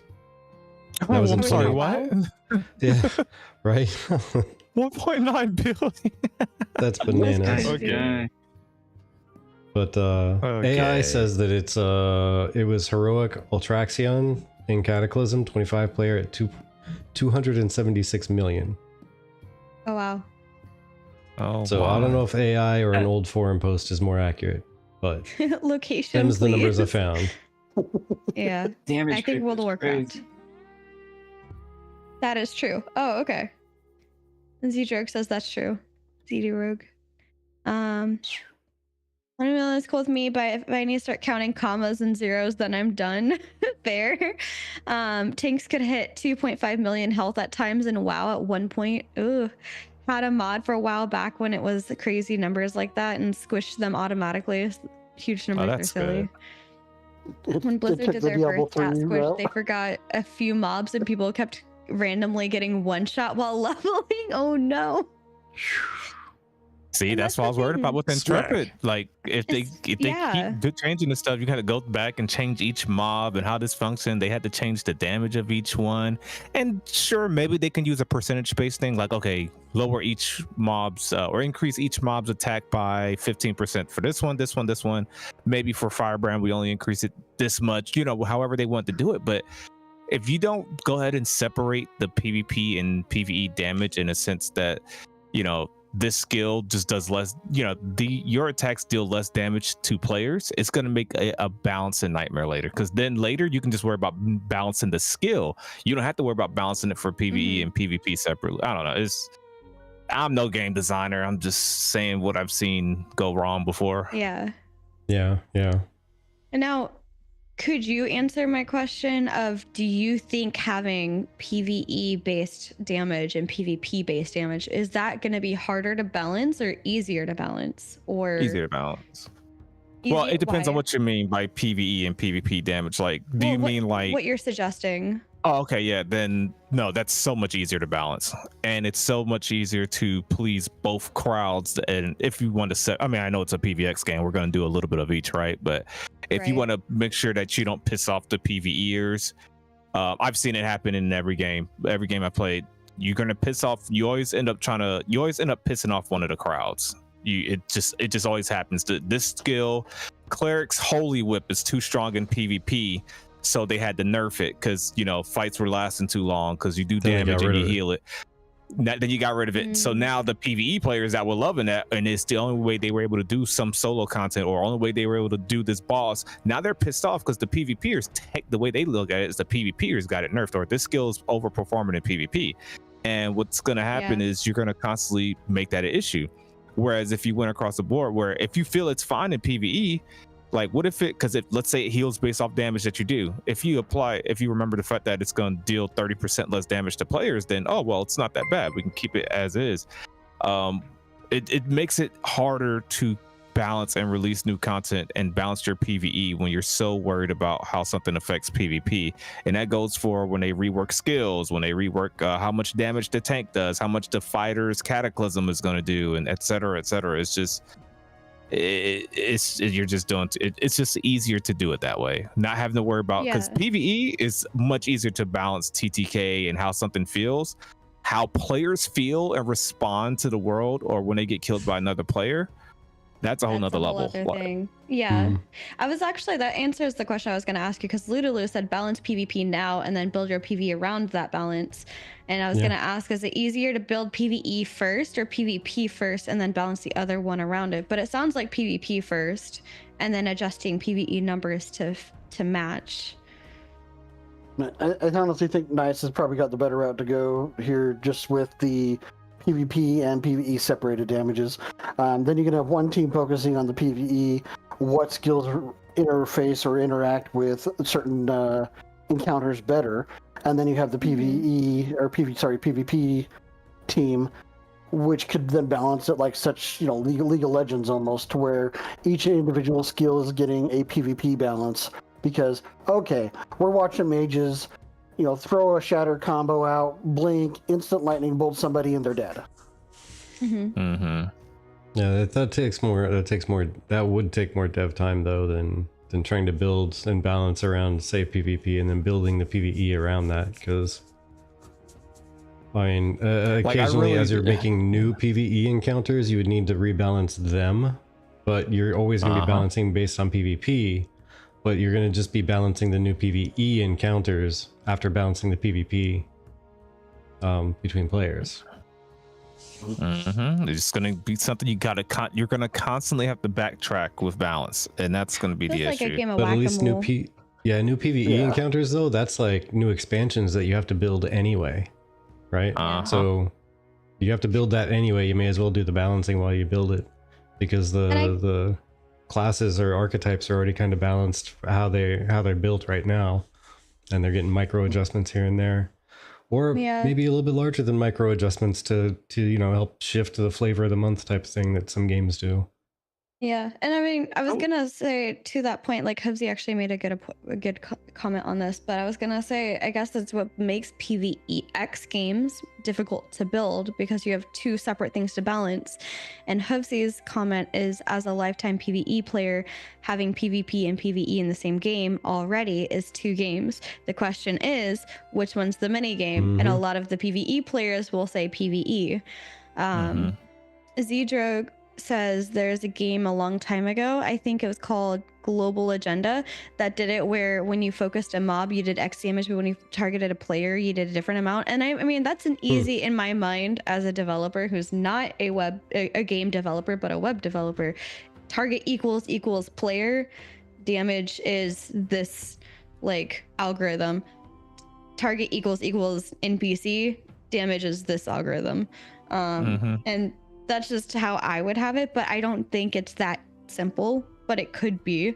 And Facade says PvE and PvP based damage does not work in any game. It's a poor band-aid for poor scaling. Stop saying it's easier. The problem is scaling. And we're not necessarily saying one is easier or the other is easier. We're just asking, in the global perspective of balance, which way is easier to balance, not which is like the easiest option necessarily. But Mana Not Potion easy says for me. I'm no game developer, but yes, it is. It does work. I've literally played games where it's worked. It's so simple. I would love to be a fly on the wall in Intrepid Studios and be like, why? What is stopping you guys from like balancing them separately, like, and then just putting them together, like you guys are saying? What's stopping them? Because it seems like this is, creating more issues. The funny part is, in a room of 15 devs talking about a specific problem, like 7 of them are going to turn and laugh because they're going to be like, we were just talking about that yesterday. And here's why. Right. And they'll present at Yeah. least their reasoning for it. Because they're sharp people, Right. but I'd love to know the reasons why, though. Like they haven't taken certain moves, and it might just be because we want to try this first. That very well You could know, be I the was reason trying to think of a sometimes. recent game that did it. And weirdly enough, now take everything about New World out of the equation. I'm merely focusing on their PVX. But like New World literally has that mechanic in the game, like to where like, because there's a lot of PVX in that game as well, to where you deal damage to mobs. Like you have certain scaling against mobs, you have certain scaling against players. Like it's not too complicated. I've mained ESO for a decade, and Battle Spirits, what they use in that game, where while you're in a PvP zone, you deal 50% less damage. You have 50% less health regen. What's the other thing? And 50% less healing received. Because those numbers in a PvE environment, they're balanced. They're fine. They're balanced for PvE. When you go do a dungeon, you need that healing. Like bosses will chunk your health. But if you were to do that same 30k heal in PvP, well, that's someone's average health bar. You don't want that to be healed at the press of a button. So that's how they balanced it. That's how they separated the PvE and the PvP. And there's PvE mobs in the PvP zone as well, and those mobs were adjusted accordingly. So it's not like apples to apples, but it's not like we're not inventing some new concept saying, oh, just do this thing that's never been done before, like dynamic gridding. It's like this is Right. something that has been Oh, done. geez. Like it's been proven to work.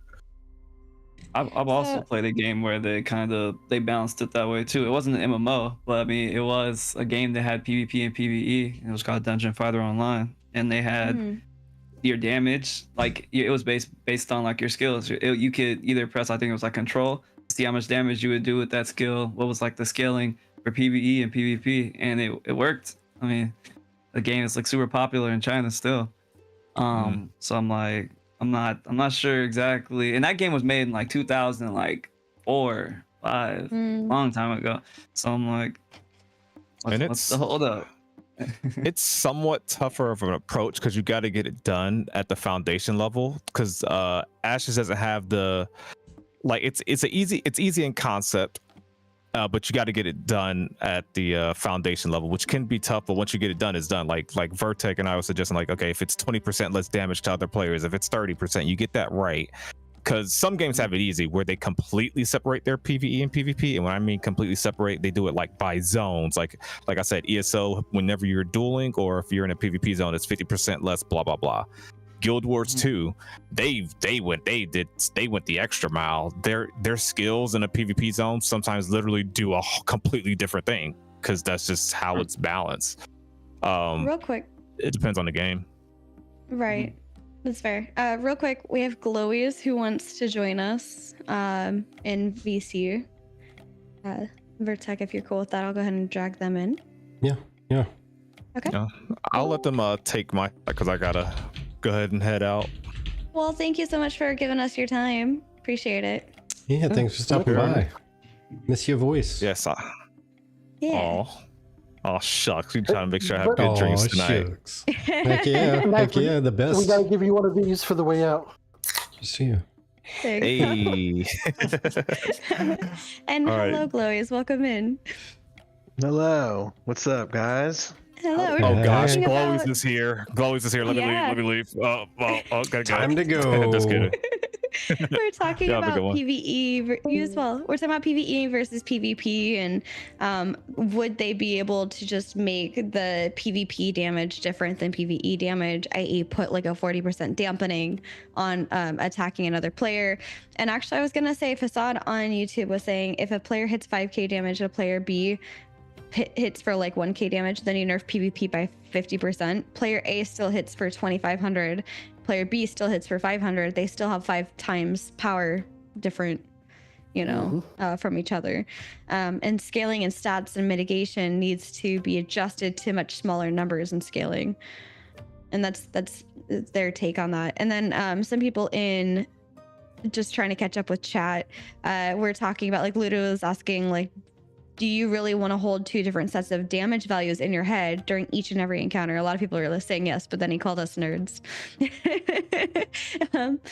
But what is your take on all of this, Glowies?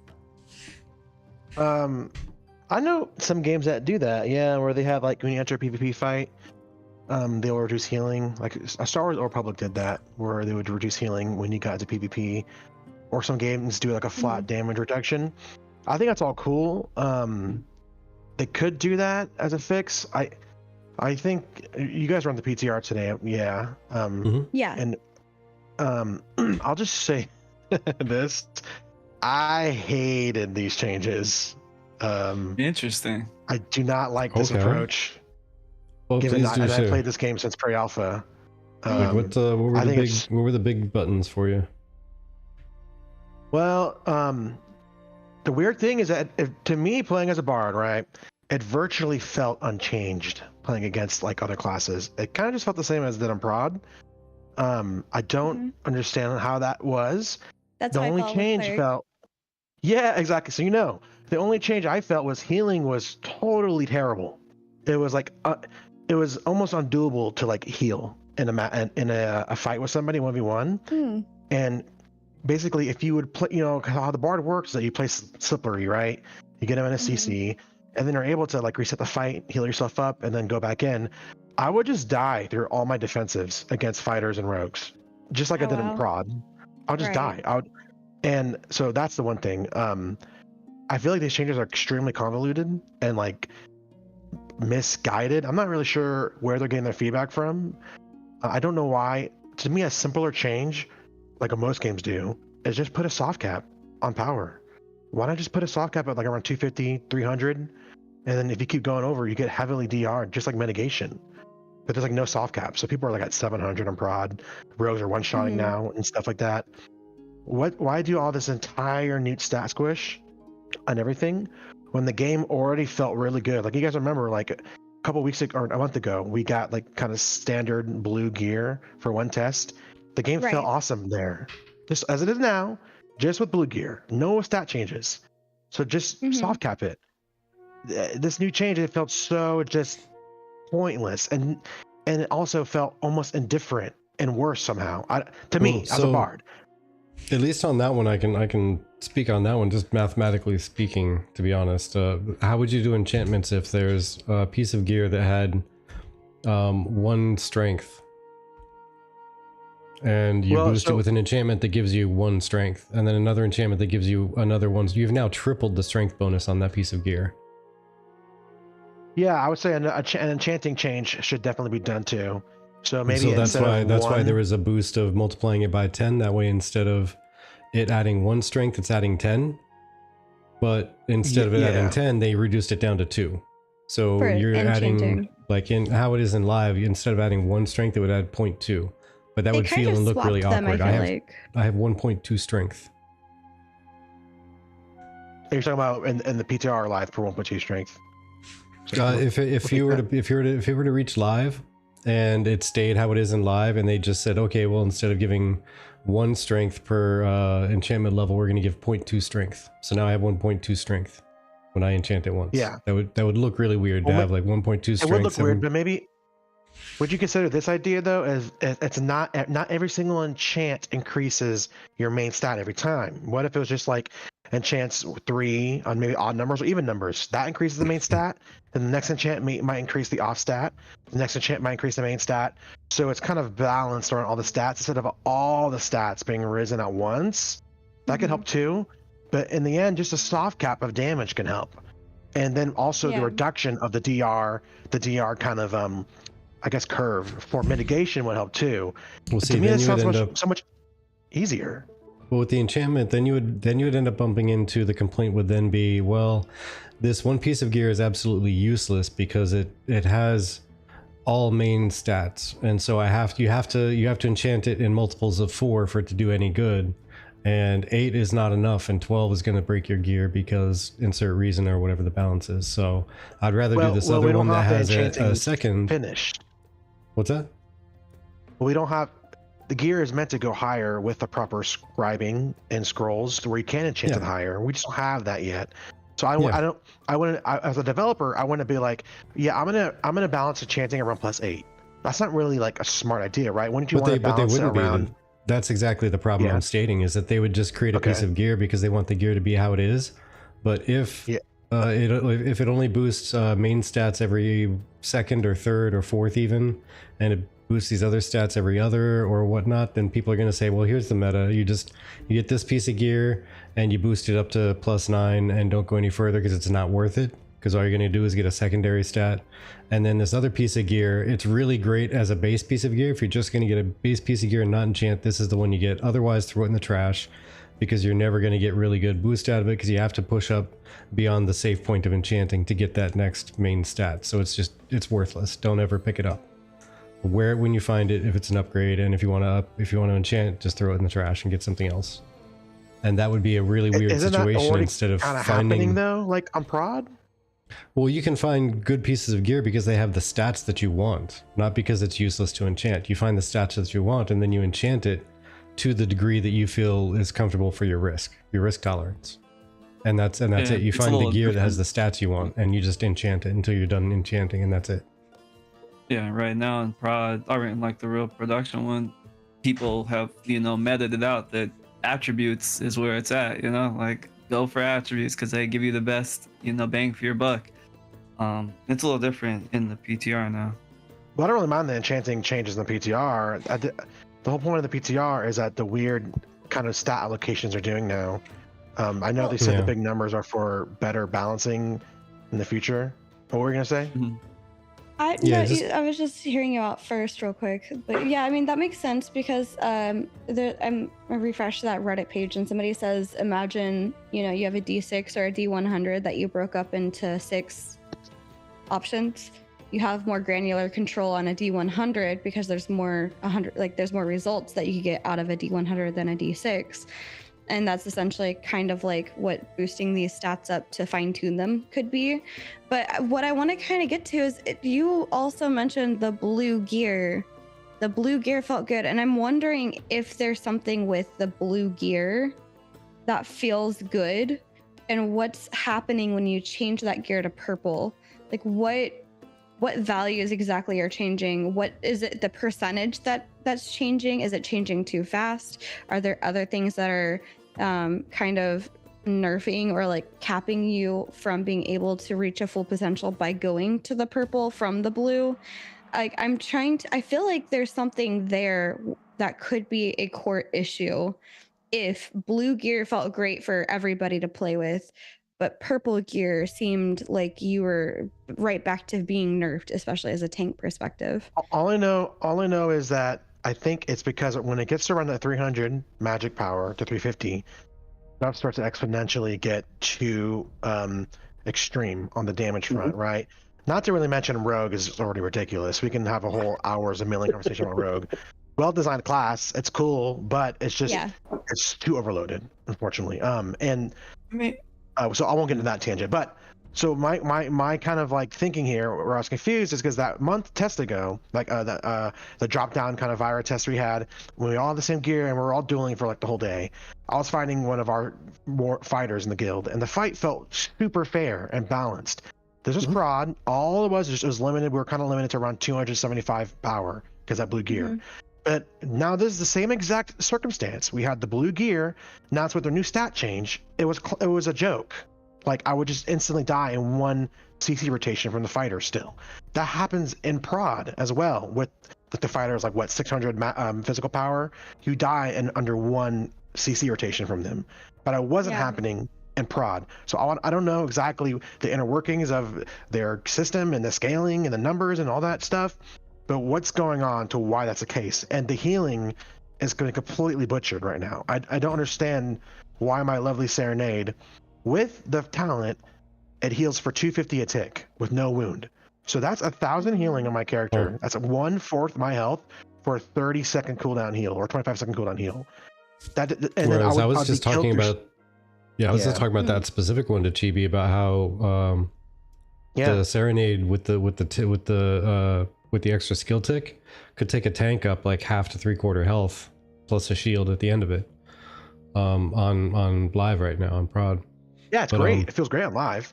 It must be something with Bard as far as like taking enough damage to nuke you down that fast, because granted I only fought up against some rogues and a cleric, or not rogues, rangers and a cleric, but it felt much better to me. I also went as a level 15, I went and took on a couple 2-star or level 16 Grems over by the remnants of the Civilian. And it felt much better to me. I wasn't dying as quickly as I was on prod in any case. I felt much more durable. Even against rogues? Because like I would still be one combo with a rogue. No, I didn't fight. That's why I corrected myself. Rangers, not rogues. Okay. But we were only on for a little bit, so I was looking at whatever changes were showing up on the actual character sheet for most of today. Yeah. Well, in our tomorrow guild, I'm going to go in and actually try to flex it out with a bunch of different people and see what happens. Go to Carfin and see how that feels. Yeah, I want to get your opinion on something too in a second here. But in my guild purple, we have a rogue with 710 physical power. Okay, and he just one-shots you. So it's a complete clown world. Now that's ridiculous too. But on this test today, I'd fight a rogue. Now I have a good amount of experience now fighting rogues from playing against them on PTR now and also live, and the similar stuff would still happen. I would be in cap. Okay, I can't CC break that because if I CC break that, I won't have the CC break for all the others that they have. CC break their silence. I would nimble, and then within that nimble dance, double dodge, I die with 40% mid. So it's almost virtually unchanged. I don't know. You say 40% mid? 40% mitigation, yeah, with 65% evasion with nimble plus a dodge roll, because you get the 15% in the talent tree. I'll still just die because the class its kit is overloaded with CC. You virtually can't really evade all of it. You'll just get caught eventually with a trip, or the 5-second silence, or the end cap, right? Yeah. Or their root with acrobatic strike. So it's total clown world. Like I don't understand it. Like why they have like 7 CCs in their class kit, and now they have another CC break. Their Emerald Cloak now breaks CC, so they're constantly unable to be CC'd, and the self healing has been reduced too. But so my question for you is, so you do or do not like the idea of soft capping what's it called, damage stats? You don't like the idea? No, I've always liked the idea of diminishing returns, as long as there's a decent reason and a decent ceiling to it. But yeah, diminishing returns is always a good thing, because if you just sit there and well, I guess I should approach it the other direction with the statement. If you don't have diminishing returns and soft caps, there's always going to be a, well, all you do is stack this one stat, all of it, Yeah, everywhere, all the time. exactly. That's what you do. Right. And that Well, just my that question feels About this, boring. then. How do you guys feel about this then? Right now, obviously we're not like the max level you're gonna be able to get in the game, which is gonna be 50. Like if they put like a soft cap right now, I mean, maybe they soft cap by level. Like maybe your damage scales with your level, so it makes it so you raising your inventorying level actually like has even more meaning to it. Like so you're not getting destroyed by level 10s in like heavily like kitted out gear, you know? Because like if they have a damage cap right now, like does it keep going up as you level, or does it just stay there? Because like right now we don't should even have adjust by level. secondaries. Yeah, it should Yeah, adjust by yeah. character level. Mhm. Yeah. So Yeah. why does defensive stats DR but not damage stats? Why don't they both DR? What proc rates and CCs do, like, I mean, I can't Yes. shatter on somebody multiple times, but Honestly, I fought mages and they felt pretty good. Like that was fine. But for some specific reason, like classes like fighter and rogue, fighter less, right? Fighter still similar issues, but the rogue especially just felt like ridiculous still, and it was like unfun to play against. Were you fighting them when they had? Because like I think the fighter has like a bunch of moves that can like lower physical mitigation, like by like 50. Like I forgot what the actual stat is, but they have like some moves. Yeah, I know. I think it's called shaken. Yeah, I think it's shaken. Yeah, and they have like, stats that lower also your evasion too, a stagger. Exactly. I was doing that, but I have a cleanse, so I have nimble dance. Also, another bard kind of like gripe I have. Your CC break puts you on a animation lock. Like, what kind of game does that? It's like, think of WoW. When you click trinket, you're free again. Now you can instantly press a defensive ability to do a quick reaction kind of clutch play to save your life, right? In this game, when I press misdirect, I can't do anything for a second. So what happened in these fights with warriors and not warriors, fighters and rogues, so I know they're doing the next thing. I'd save my CC break, I'd CC break, and now I can't do anything for a second, and then I just get CC'd over again. When I was literally spamming on my keyboard, my nibble dance, and it wouldn't do anything. It felt so horrible, and I'd lose fights because of that, because I wasn't able to get the evasion on their rotation, because the rotations go out within like milliseconds of times. People are like they're pressing all the buttons at once, and for some reason your CC break has a DR, or not DR, a animation lock to it, and it's like so bizarre, and it's like so frustrating. Like I can't nimble dance. Like I was getting so upset about that, but that's like an offhanded thing too. Yeah, I mean, there's also problems. Speaking of CC breaks, like the tank CC break is on a self heal that is ideally used at a specific time after you've taken a bunch of damage but have not received a heal from anybody else. Like that's your ideal window to pop it, and that's also your CC break at the same time. Right. Also, it's one of those things right now where they're kind of, I feel like Intrepid, that's like the thing that's least on their mind is like 1v1s. Like, Steven always talks about it, how he's like, this is a group PvP type of game. Like, obviously there's gonna be 1v1 like scenarios, but like, we don't really balance around that. Right. So if you get caught with your pants down, then you're kind of like shit out of luck, you know? I'm really curious to see how well 1v1 arenas are gonna be, if there's gonna be 1v1, or if they're gonna be kind of the minimum is like 3v3 up to like 8v8s, or 5v5s, etc. I would like that. Because the 8 arenas, cool. Yeah, right. It's just one of those things where it's like, as a cleric, like I only have one ability that can allow me to get out of CC as well, but I have the flash cure that I can use during any other ability. So if I need to, I can flash cure myself while I'm CC breaking if I'm quick enough with it. And like that's something I have going for me. But it's just one of those things where, like, yeah, I mean, rogues feel kind of hard. Ranger definitely kept murdering me, but wasn't murdering Vertec. Vertec and I are pretty, like, one-on-one with each other. I feel like when it comes to I killed us 2 fighting. Rangers in a row, all on my own. No outside interference. One was with Chibi. No outside interference whatsoever. None whatsoever. Definitely didn't have a cleric healing me. Heals. So I'd really like if they took a step back and just kind of thought of it that way.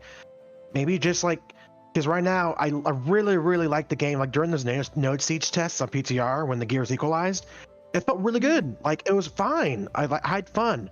So I don't understand this convoluted system, and it feels like they're trying to reinvent something when they can just take a step back and really focus on how the game feels around that 200 to 300 power mark and try to balance it around that.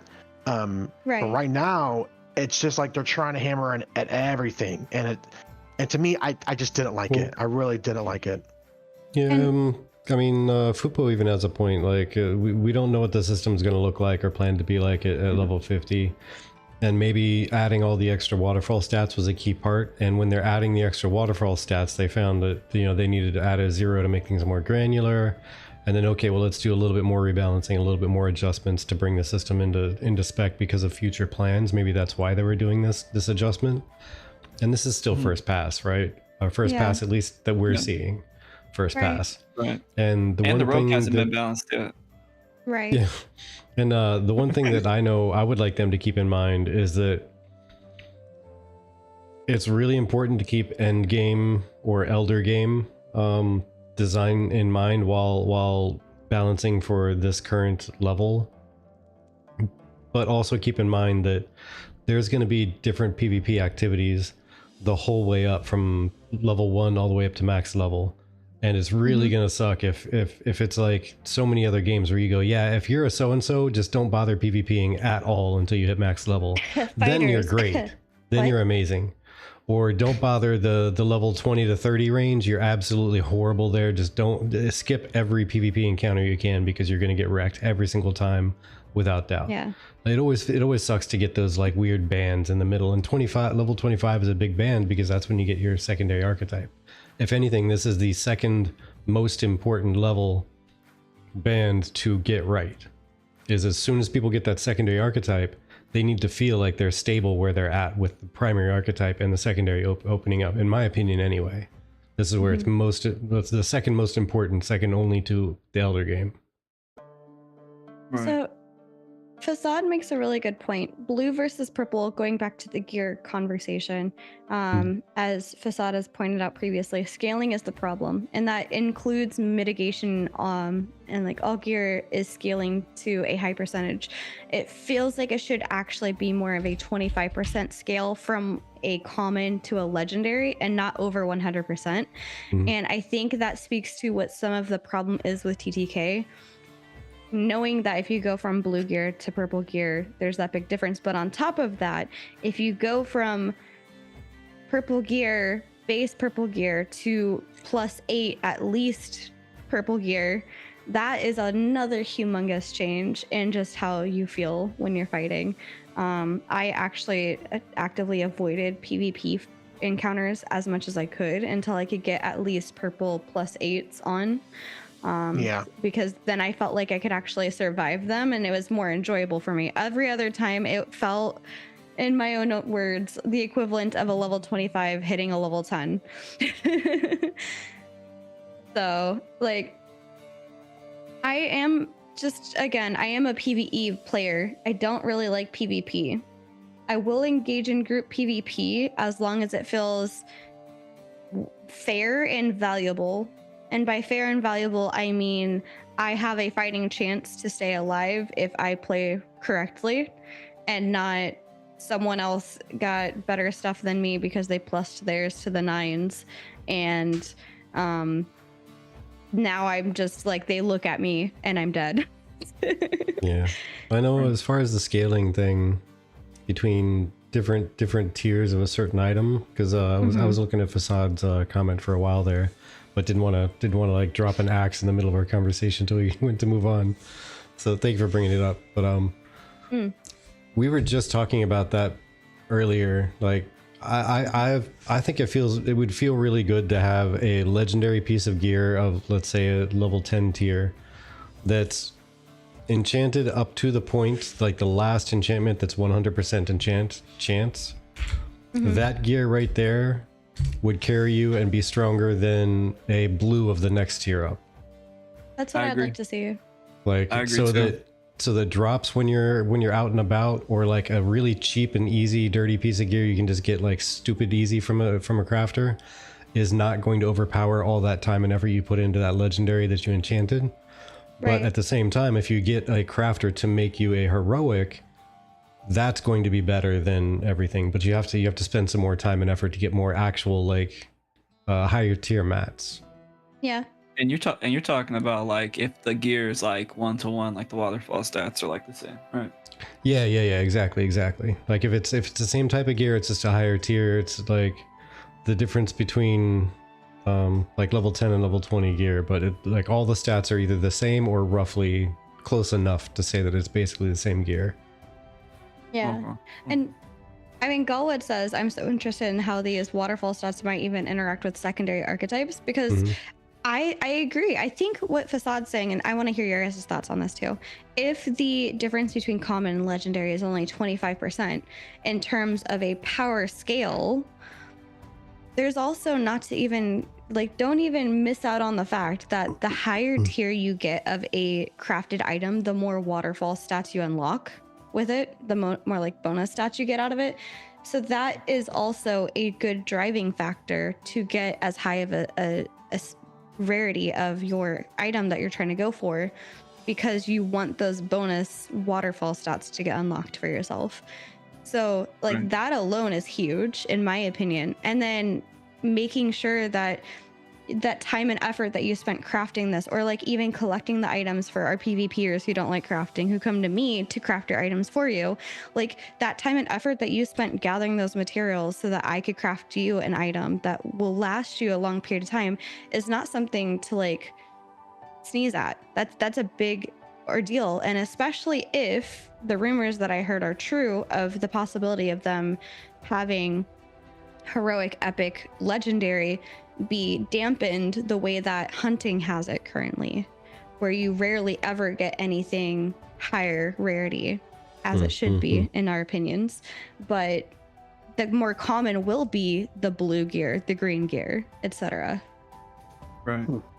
I would have something to say about the enchanting of gear though. Like for me, I felt like I enchanted even before I knew that enchanting didn't work, obviously. A Right. full set basically of blue like level 20 gear. It cost like over 200 gold. It was some crazy, and that was with me hitting all my, like, obviously it's 100% chance. I like that enchanting doesn't really, it's like the returns are like kind of negligible at this point. But that's ridiculous, like how expensive it is for like negligible returns at the same time. It's like I'm not sure how I feel about how they price like enchanting, because obviously you guys know if you enchant on a regular game and you don't have like the best scrolls, you usually are gonna fail closer to like 7 and 8, and it's gonna be it's gonna be expensive, it's gonna be a few gold. So I'm like, I could see enchanting like a full set of level 20 gear in the future, like when we don't have the best scrolls on like the main game, being like 300 gold, like something stupid. Yeah, I mean, honestly, I could see there being a balance struck. Like it was too strong before, but part of that was because it was just you were adding one stat to something that only had one stat to begin with. So you're literally double, tripling, and you've now multiplied it by 10 by the time you get to a 10 enchantment, a plus 10. But dropping it down to like 0.2, where it's at right now, or like 2 points now that they've added the extra decimal point, is maybe a bit too much. So maybe there's a balance to be struck. So I'd taken it up to like 4 instead of 2 or something. Like increase it a little bit from what it is right now. But like, how do you think about like just for a random proportional feel? If a fully enchanted, what can it go up to, 20? Let's say every 10 levels of enchantment is like adding another tier of rarity. Right. I mean, I don't really mind like it staying at 0.2 though, like, because like I get that you don't want the power creep, you know, because like I bet like I could probably get to like closer to 360, maybe 4. I could probably get to around where I'm at in main game if I enchanted level 20 gear. I just think the pricing is, I don't think anyone's gonna do it because they're gonna be like, this is too expensive. Like I'm gonna go broke. Like this is too, and it's not. I don't get enough from it. Like you're gonna weigh your odds. You can be like, do I really want to spend 300 gold for maybe 50, 60 power? Probably I not. don't think Maxers will, bro. Sweaty Yeah. maxers are gonna. I don't think Steven even intends on it being, hey, drop $300, just enchant everything now. He wants it to be a slow grind. Yeah. Yeah. absolutely. And that to me means that, you know, right now, to Facade's point, which is the next point that they're bringing up, leveling is still way too fast in their opinion. But the reason why I'm saying I think I agree with that is we don't even get to a point where doing novice crafting for gear matters. Yeah. Like yeah. it doesn't even matter. By the time you can craft, you may as well just immediately start going for bluebells. Just honest opinion. For right now, yeah. For right now, yes. And I want to see novice crafting matter. I want to see that be a thing. Do I think it should take you 10 years to get to level 10? No.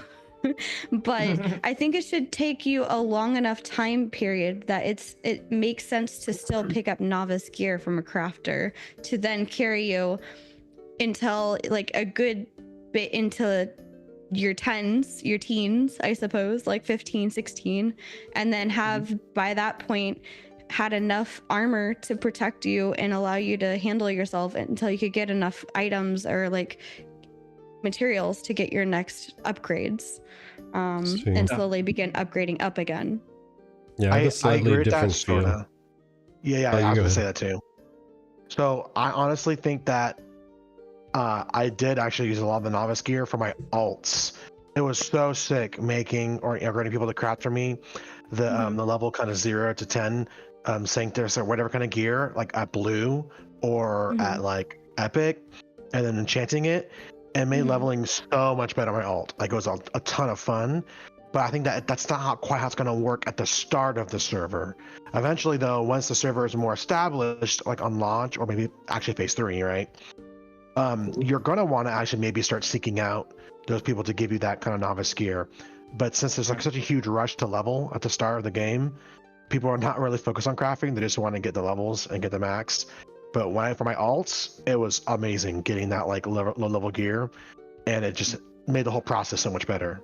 That's Absolutely. That ruined my whole test today, getting the novice gear, because I was killing things so much faster than I was killing on live with my level 2. I was like, hold up. Yeah.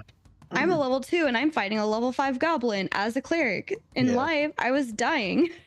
Like I'm killing them. I'm fighting 4 of them at once. This doesn't feel right to me, but it speaks to the power of the gear, not the stat changes necessarily. Right. I feel like with like level 10, like you saying you want it to be like a longer grind, or you say you wouldn't mind it being a longer grind. I feel like at this point in time, like how the game is structured, where you get like 1 skill point per level, I feel like it feels a little like discouraging, probably for like newer people. I feel like when Steven finally time-wise. I mean, I don't instead of it taking like 4 hours to get to level 10, let me take more like 6 hours or 10 hours to get to level 10. Definitely. I agree with you. I just feel like the only thing I would like to see changed is, like, I think Steven said it how he wanted you to get a skill point every like 4th of a level or something like that, or maybe it was a 4th every 5th, and instead of like every level, because I think that, do you guys remember that where he was talking about how like you're not supposed to be getting like a skill point level like in their original design. It's supposed to be like every like 5th you get, so you should probably get like 5 skill points or something like that, 4 or 5 per level. It was the other way around. The original design had it was like 3 or 4 skill points per level. Yeah. Like I would like that, because I feel like people would enjoy that more. I mean, obviously we don't have enough skills on our table for that to be a thing right now, but at some point I'm sure we will. Fupo, you crazy. You're crazy. No. Bad kitty. But no, I'll do it. With the 100 hours per level.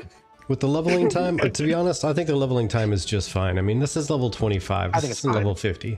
This is level Yeah. 25. It's perfectly fine as is. And adding quests and adding the story arcs and all that, it's not going to add time for leveling. It's not going to make it quicker. Just all they got to do is No. balance the experience around how long it took to grind and say, hey, this quest takes 10 hours to do because it's a super long quest. And grinding straight for 10 hours gets you this much experience. Cool. This quest is now worth this much experience. Next. And it'll take exactly the same amount of time. And that's fine because it gives you more variety. You can either grind or you can go in quest. Like that's all they got to do. But Yeah. for level 25, I think it feels just fine. It's the grindy part that sucks. And yeah, I've played some hella grindy games, and that's why I don't play those games anymore. If Ashes, like that's the one thing that will drive me away from Ashes, is if it turns into a grindy game. Like no, absolutely not. I run from those games anymore. But How much do you feel like a quest should give you? Like, because obviously quests aren't giving like good XP. Like, if you were doing a quest on average, how much XP do you think you should get from one? It takes you maybe Honestly, 30 minutes or an hour to do. it depends what level you are. Yeah, that's a huge factor. Because I I mean, don't feel like it should take the same time to get from level 2 to 3 or level 24 to 25, for example. Yeah, yeah. I agree. Any other I magic think like pipe, by the way? a quest chain should give you a substantial like experience gain to your level. Maybe not a full level, but like a long quest chain. Maybe it takes you like 2 hours to do the quest chain. Should give you like a half a level or more. And honestly, the longer the chain is, the more experience you get per link in the chain that you complete. Like you finish it out all the way instead of getting bored and leaving it, you get more experience bonus at the end. Cool. But as far as the crafting part, I honestly think it should, and correct me if I'm wrong, crafters, but it looks like the materials required, like the number of materials required, are basically the same from novice to apprentice to journeyman. Like it's basically the same number of things. Like you need 5 of these and 10 of those, but you might have another thing on top of it. But I think getting around something like that is the lower tier crafting needs less things. Like you only need 2 flowers and 1 of these instead of 5 flowers and 10 of those and 5 of these other things. That way you can get the earlier crafting can be done easier. That way you can outfit, and it is relevant as you're getting through the leveling. You can craft something for the people who are still leveling. Yeah. But I was going to bring that up earlier because Galwood says they need to jumpstart novice crafting so people can start making common level 0 gear the moment they step out of the portal. Waiting for the first village takes too long, and you're almost level 10 by the time it pops. So it's like, what's the point at that point? And Umbra said gear advancement will depend on node progression. So if like us waiting, and granted, I will put this out there, there is the Briarmore Farms, there's the textile mills, right? So like if us waiting for village to pop is what's causing us to wait to be able to even get gear, then we need to adjust something that allows us, maybe that's where you're supposed to go use the Briarmore Farms area. Maybe that's where you're supposed to go use textile mills to start crafting these level 0 gear sets that can help your group and you advance faster. It's much faster than waiting for a drop at Highwayman Hills that Lord knows everybody is overcrowded at the moment, for example. But yeah, and then also we have the decomposition kits where you can break things down and you can get materials back from them. So those are gonna be so nice. Oh, I love them already. If you can get your hands on those and break down things that you don't need that you're getting from drops and such, all you need is a certification that matches the item that you're trying to break down. And on top of that, you're a novice in everything, so you can break down everything that's novice level. And you can get free items out of that. Granted, probably not very good quality. That's something that I'm currently testing. I need to make higher quality or higher rarity items and break those down and see if I get rarity items out of those or if I still get commons out of them. But that's another option too. But I think that adding that in allows us to get access to some of the materials in early game that you wouldn't have already had previously. But it does take some work with like 4 different artisanship classes just to make a kit. Sorry, that was a lot.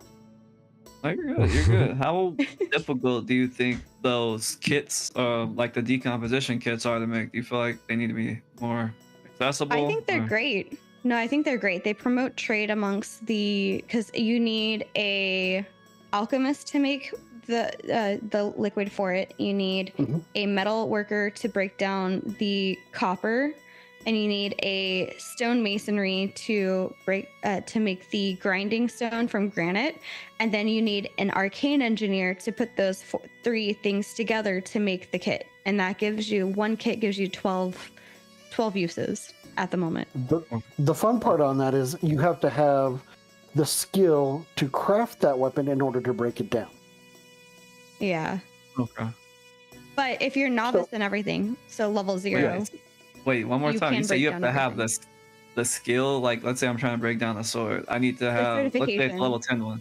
I need level So, 10 so armor. we'll say Forsaken Blades, sword, just Yeah. Forsaken Blades. You have to have apprentice to make it, right? Apprentice. You'll need an and apprentice metalworking, weaponsmith. or weaponsmithing, yeah.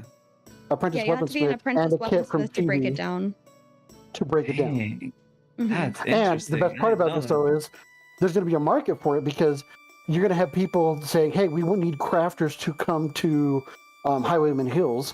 So when these drops drop, they're white drops, nobody needs them, we can break them down. We can break down a Forsaken Blades bow and get the Forsaken Blades emblem. But not only that, you can also get the wood, like the Weeping Willow, pretty quickly.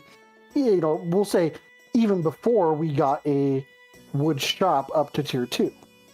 Yeah. Okay. And I mean, that So- also gives PvEers a reason to come into the towns or, you know, trade with their crafter friends a little bit more often if they want to try to stay there, so that we can go back, break them down, throw it in the guild bank, etc.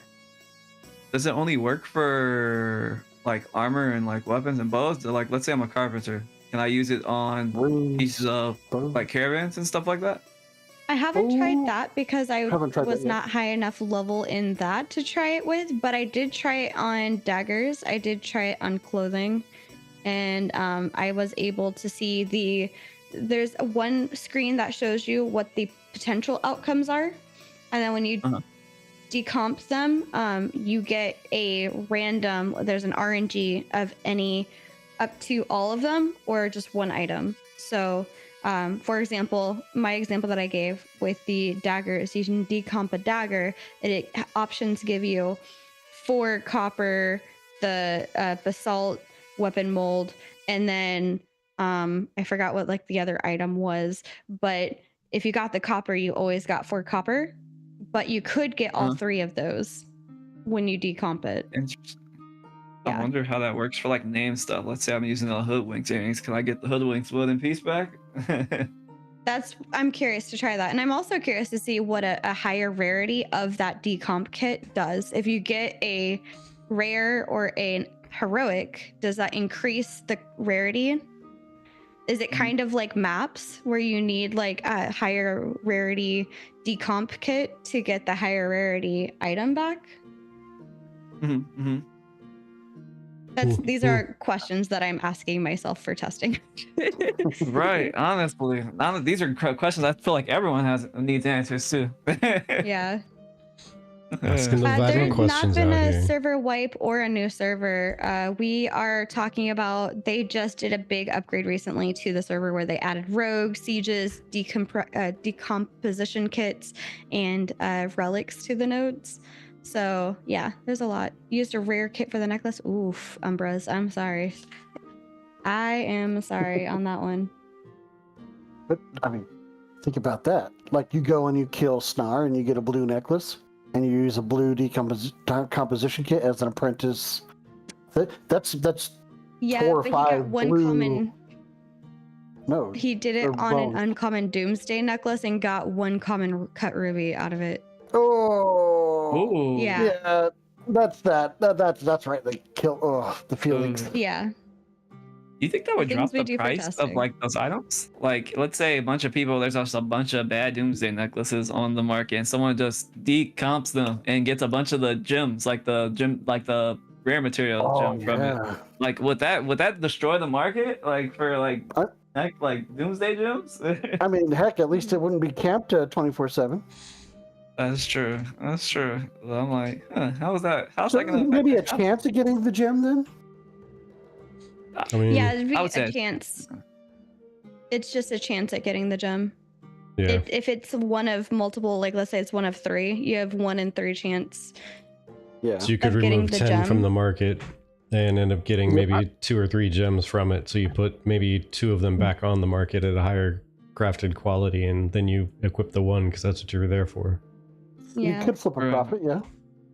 Possibly. Dang, that would be crazy. Everyone's Was gonna a be doing chance that though. I mean- There you go. Was a chance of 4 mats for the necklace. They had Have a you guys member talked about this yet? Whether you want a server wipe or no? Oh, we chatted about it a little bit. Yeah, I somebody asked me why I was saying there's going to be a server wipe for phase 3, and I shared with Steven's response to one of the Reddit posts, which kind of all but confirms his take on like waiting for there to be a good moment to do a wipe is the way that I read it. Yeah. So It doesn't necessarily say like we are going to wipe on the blah blah Yeah. blah and all servers will be wiped. It's not like a very specific statement like that. But it does Ooh, Do you guys want does one? say that What do you think? like Sure. yeah. I'd like want one. Hmm. I want one, and I have If like nothing- 3 level 25 characters. Are we doing a betting pool? Yeah, if nothing else, He's I gonna do mean that they should betting at pool? least do get a betting pool going. Here's part 2 of that question though. After the server wipe, do you want to be on one server now? So Fire and Lilith combined. No. Nope, No. not at all. No, Nope, I don't think denied. you guys want to deal with Nova Order. I don't think you guys want to deal with I don't even care about that. I just don't want it to be overpopulated like that. Like I'm not sure if you Yeah. guys realized like the population that came with just phase 2, that was enough to where a server would have a full entire server with the full map. How they're currently saying it's supposed to have like 8 to 10,000 concurrent players. We had that on like 1/8 of the map. We had, I think it was 6 or 7,000 concurrent players in that one little area. It's basically the equivalent of saying, you know what, one full server map, like the full map, it's supposed to house, I think it was 64,000 people was the equivalent population density. So no, Jeez. absolutely not. I do not want one main server with everybody on there because that was hell until people started dipping out and thinning Yeah. out the herd a little bit. I'm with Sinflow, who chatted about this. I don't think we're going to see a balance, much less a server-wide reset, until these systems are ready, quote unquote. But I also don't think that they're ready to quite balance it out yet, because everyone's talking about how the TTK is all gear dependent and everything like that. Well, we just had a huge hit to any sort of crafting or any sort of gear, which is the gatherable system. Now that static drops or static trees for the 4 hours, 8 hours, however long it's going to be, is gone, and we actually are getting dynamic meshing. I think we're going to see a huge reduction to the amount of gear anybody can craft at any one time. So not only is that going Yeah. to balance out the TTK, because as you saw, if everybody's in blue, everyone's having a good time, everyone's having a great time. I honestly think blue is going to be the mediocre, the harder thing to attain, and getting it is going to feel good. Getting the next one up and epic, and then finally legendary is going to feel beyond amazing. Right. And then that whole scale that you were talking about earlier, Glowies, how it scales up, and once you hit about 380, 400, it just exacerbates the problem even more so. I honestly think they should instead do an inverse of that same scale and say, listen, it's not hard to nerf on a downscale either when you're facing player damage. Yeah, so like on a couple of things there. For one, like with the single server thing, like you guys do realize, those who are saying like it could totally work, like phase 3 is gonna have like 200,000 plus people. 200,000 plus people on one server will absolutely not work, even if it's split between two, and there's a European server or an EU server and then a US server or NA in general. Like that's 100,000 people on one server. It will not work. It just, no. Like it may function, but it's going to be a horrible experience. Even if it was the full map, it would be a horrible experience. Yeah. It will not feel good in any way, shape, or form. But yeah, as far as the Windows wiping, Steven's comment You just put that in there. Is that what you were going to talk did. about? Okay. Mm-hmm. Well, real quick, I was gonna say, so like I only can understand them doing a mega server for one reason and one reason alone, and that's stress testing the crap out of the servers alone. Oh yeah, like a real quick dip in test. Yeah, absolutely. I could see that. Yeah. Like, let's do it. Let's see how many people it could handle without completely frying their server closet. Yeah, but with the arguments in chat of they've increased the spaces, we're gonna have like 3 or 4 like different biomes that people can be in versus just the one. Yeah, but you're doubling the player base also at the same exact time. Yeah. So I don't know. But in this comment that I shared on Twitch, I'm gonna share it over here too.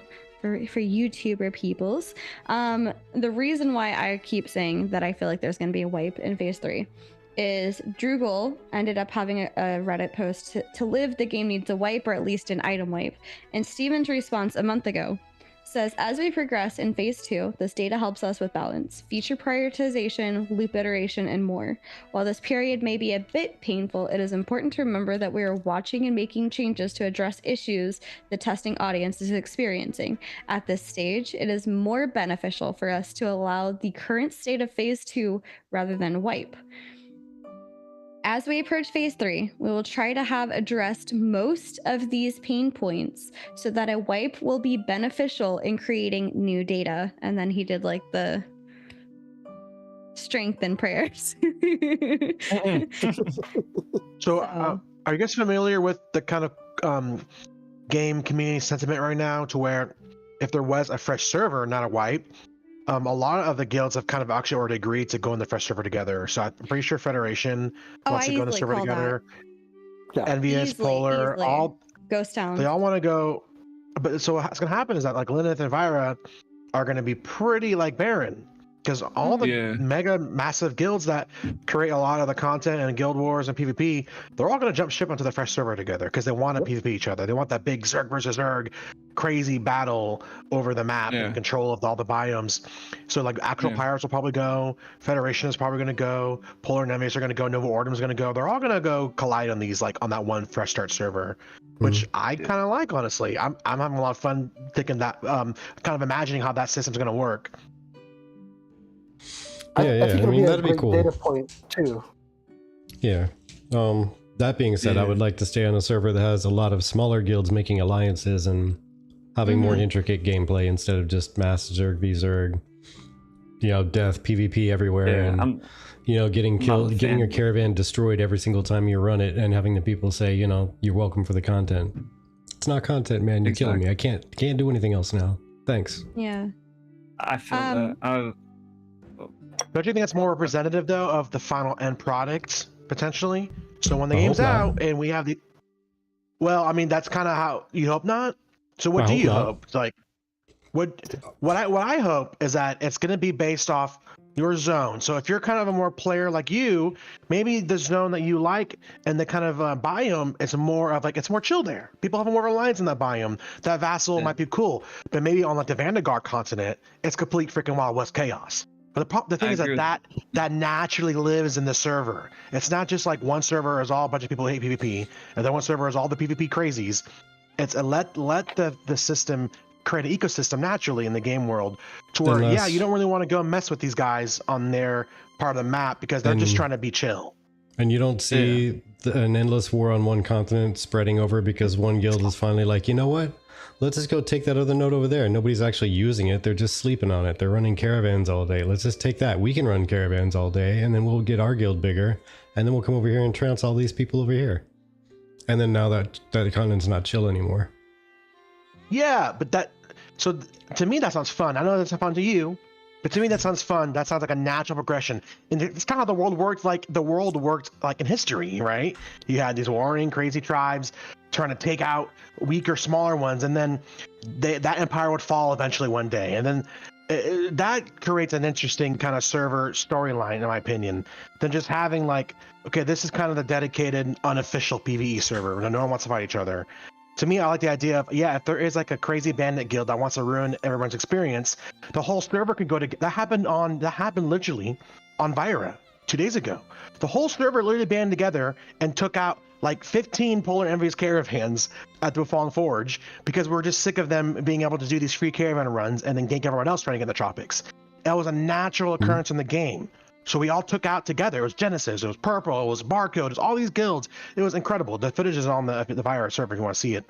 That to me, that interests me, right? If you keep messing with these people who are just trying to be chill and they're like, maybe you're in the Jundark, eventually they're going to amass enough support to where they're going to stop you.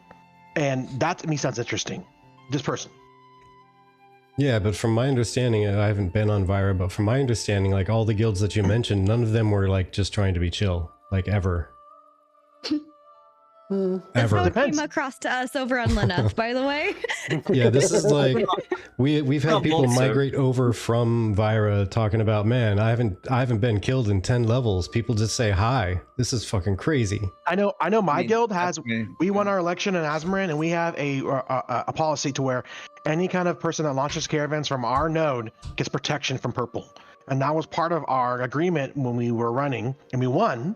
So now when people call for help, we come to fight for them, and we're massive PvP nerds, and it's content. We have fun killing other people if protecting our citizens. So that's going to eventually happen. These kind of natural systems and these natural kind of organic things will take place. We need your help because you guys are crafters. We're PvPers. I don't really want to go all around all day hitting rocks. You do that. So how about we make a deal? We help you on your node. We protect you from these marauder guilds, and we play the game a lot. And then in return, you help us with your quality rating. You have a really great quality rating. You can make legendary gear at high roll or stuff like that. We help you now, and you have all the recipes. That, to me, is interesting. And but when everyone's just like, I don't want to fight on this server, to me, it creates a non-risk versus reward environment. Given the take, right now the game doesn't really have the proper risk versus reward kind of structure. You're right about that. It's too easy to attack caravans. Like, let's put it this way: I have lost more caravans than I have won, to the point where it's made me more profit by selling my glint to a merchant. And yeah, most of them have been lost to, well, I guess it's almost a 50-50 split between bugs and players, but still, like, I've completed, I think, 3 caravans, and I have run enough to where I'm broke. Like I'm broke.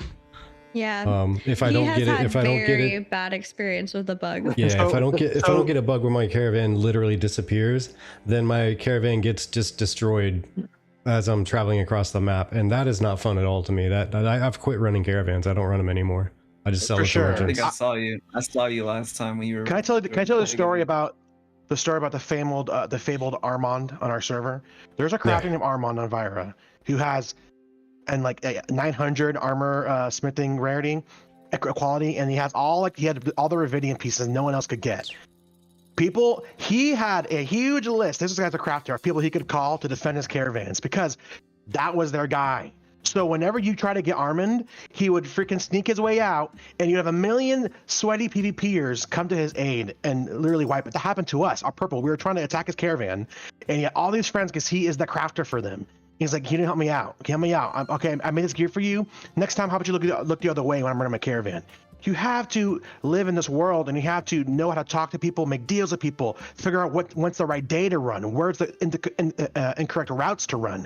If I go to Tropics, I get my shit blown up, bro. Every time. I've never won a Tropics route because Envious has that on lock. Now, if I go another route, I'm not gonna say it because I don't want to get my shit blown up. I can make a lot of money because I figured that out through playing the game, the proper route to take, what time these guilds get on, and that to me is much more interesting. That to me is like, it's like a real world. So that's just me. I would agree with that. Different. But the problem on, like, at least as Nexus, and I'm gonna say this is a Nexus issue. This is not a Linux issue. This is a Nexus issue. Everyone already knows what I'm about to say. We have 2 pretty big guilds compared to our guild. Our guild is relatively small, medium-ish. But we have 2 guilds that we end up going up against. One of them is Overlord, the other is Fed. And at all times of day is Fed on. It's like miraculous. You can't do anything without seeing a Fed person. Like, I've tried let me stay up until 3 or 4 o'clock in the morning. Nope, they're still up. Okay, yep. There's no way here for me for this. And I've had other people confirm that are able to stay up way later than I am because I have a 9 to 5. But it's just one of those things where if you engage in an argument or a caravan, let's say with Fed, and they're starting to lose, suddenly you have more either Fed or more other like Overlord appearing out of nowhere, and you're going from your round 10 to 20 people versus 10 to 20 people to 10 to 20 people on Nexus side versus like almost like 80 people instantaneously, or somebody, oh, because this is part of the name of the game, it's politics, I understand. Somebody rats out that you're going to take a path from the desert to anywhere, and they cut you off before you can even get out of the main city that you were leaving. Right.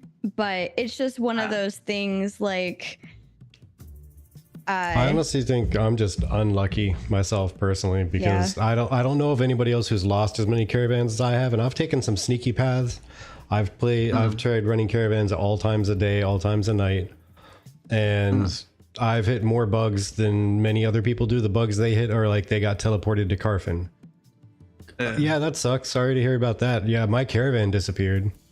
Yep. I made it all the way from Miraleth all the way to Tropics. I turned it in. The caravan countdown happened. It disappeared. And I never saw that caravan again after that. Twice in a row, by the way. Yeah. Yeah. I'm not So gonna I'll put a target on my back. Yeah. I think I'm never just lost terribly a caravan. unlucky. I've never lost a caravan to an opposing faction. Really? Really? I'm a I lose rat. them all the I time. just kill people. I just kill people. I just lost a 250 gold caravan because I took the risk. And I knew it was gonna happen. I wish I had but 250 gold. Yeah, I had fun loot. Well, it was an iterative process. It took me a long time to build it. It was juiced. I felt like a baller, and I lost it because I made a dumb move. That's why I lost it. Now, if I played that smarter, I would have probably cut my caravan, but it was fine. I was okay, cool. And then I worked to get the wood again, the braid wood and the Joshua tree wood, and now I'm gonna build it again. And now I'm gonna come at it differently next time. But honestly, that happens sometimes. Sometimes you do take a route, and then we get ganked.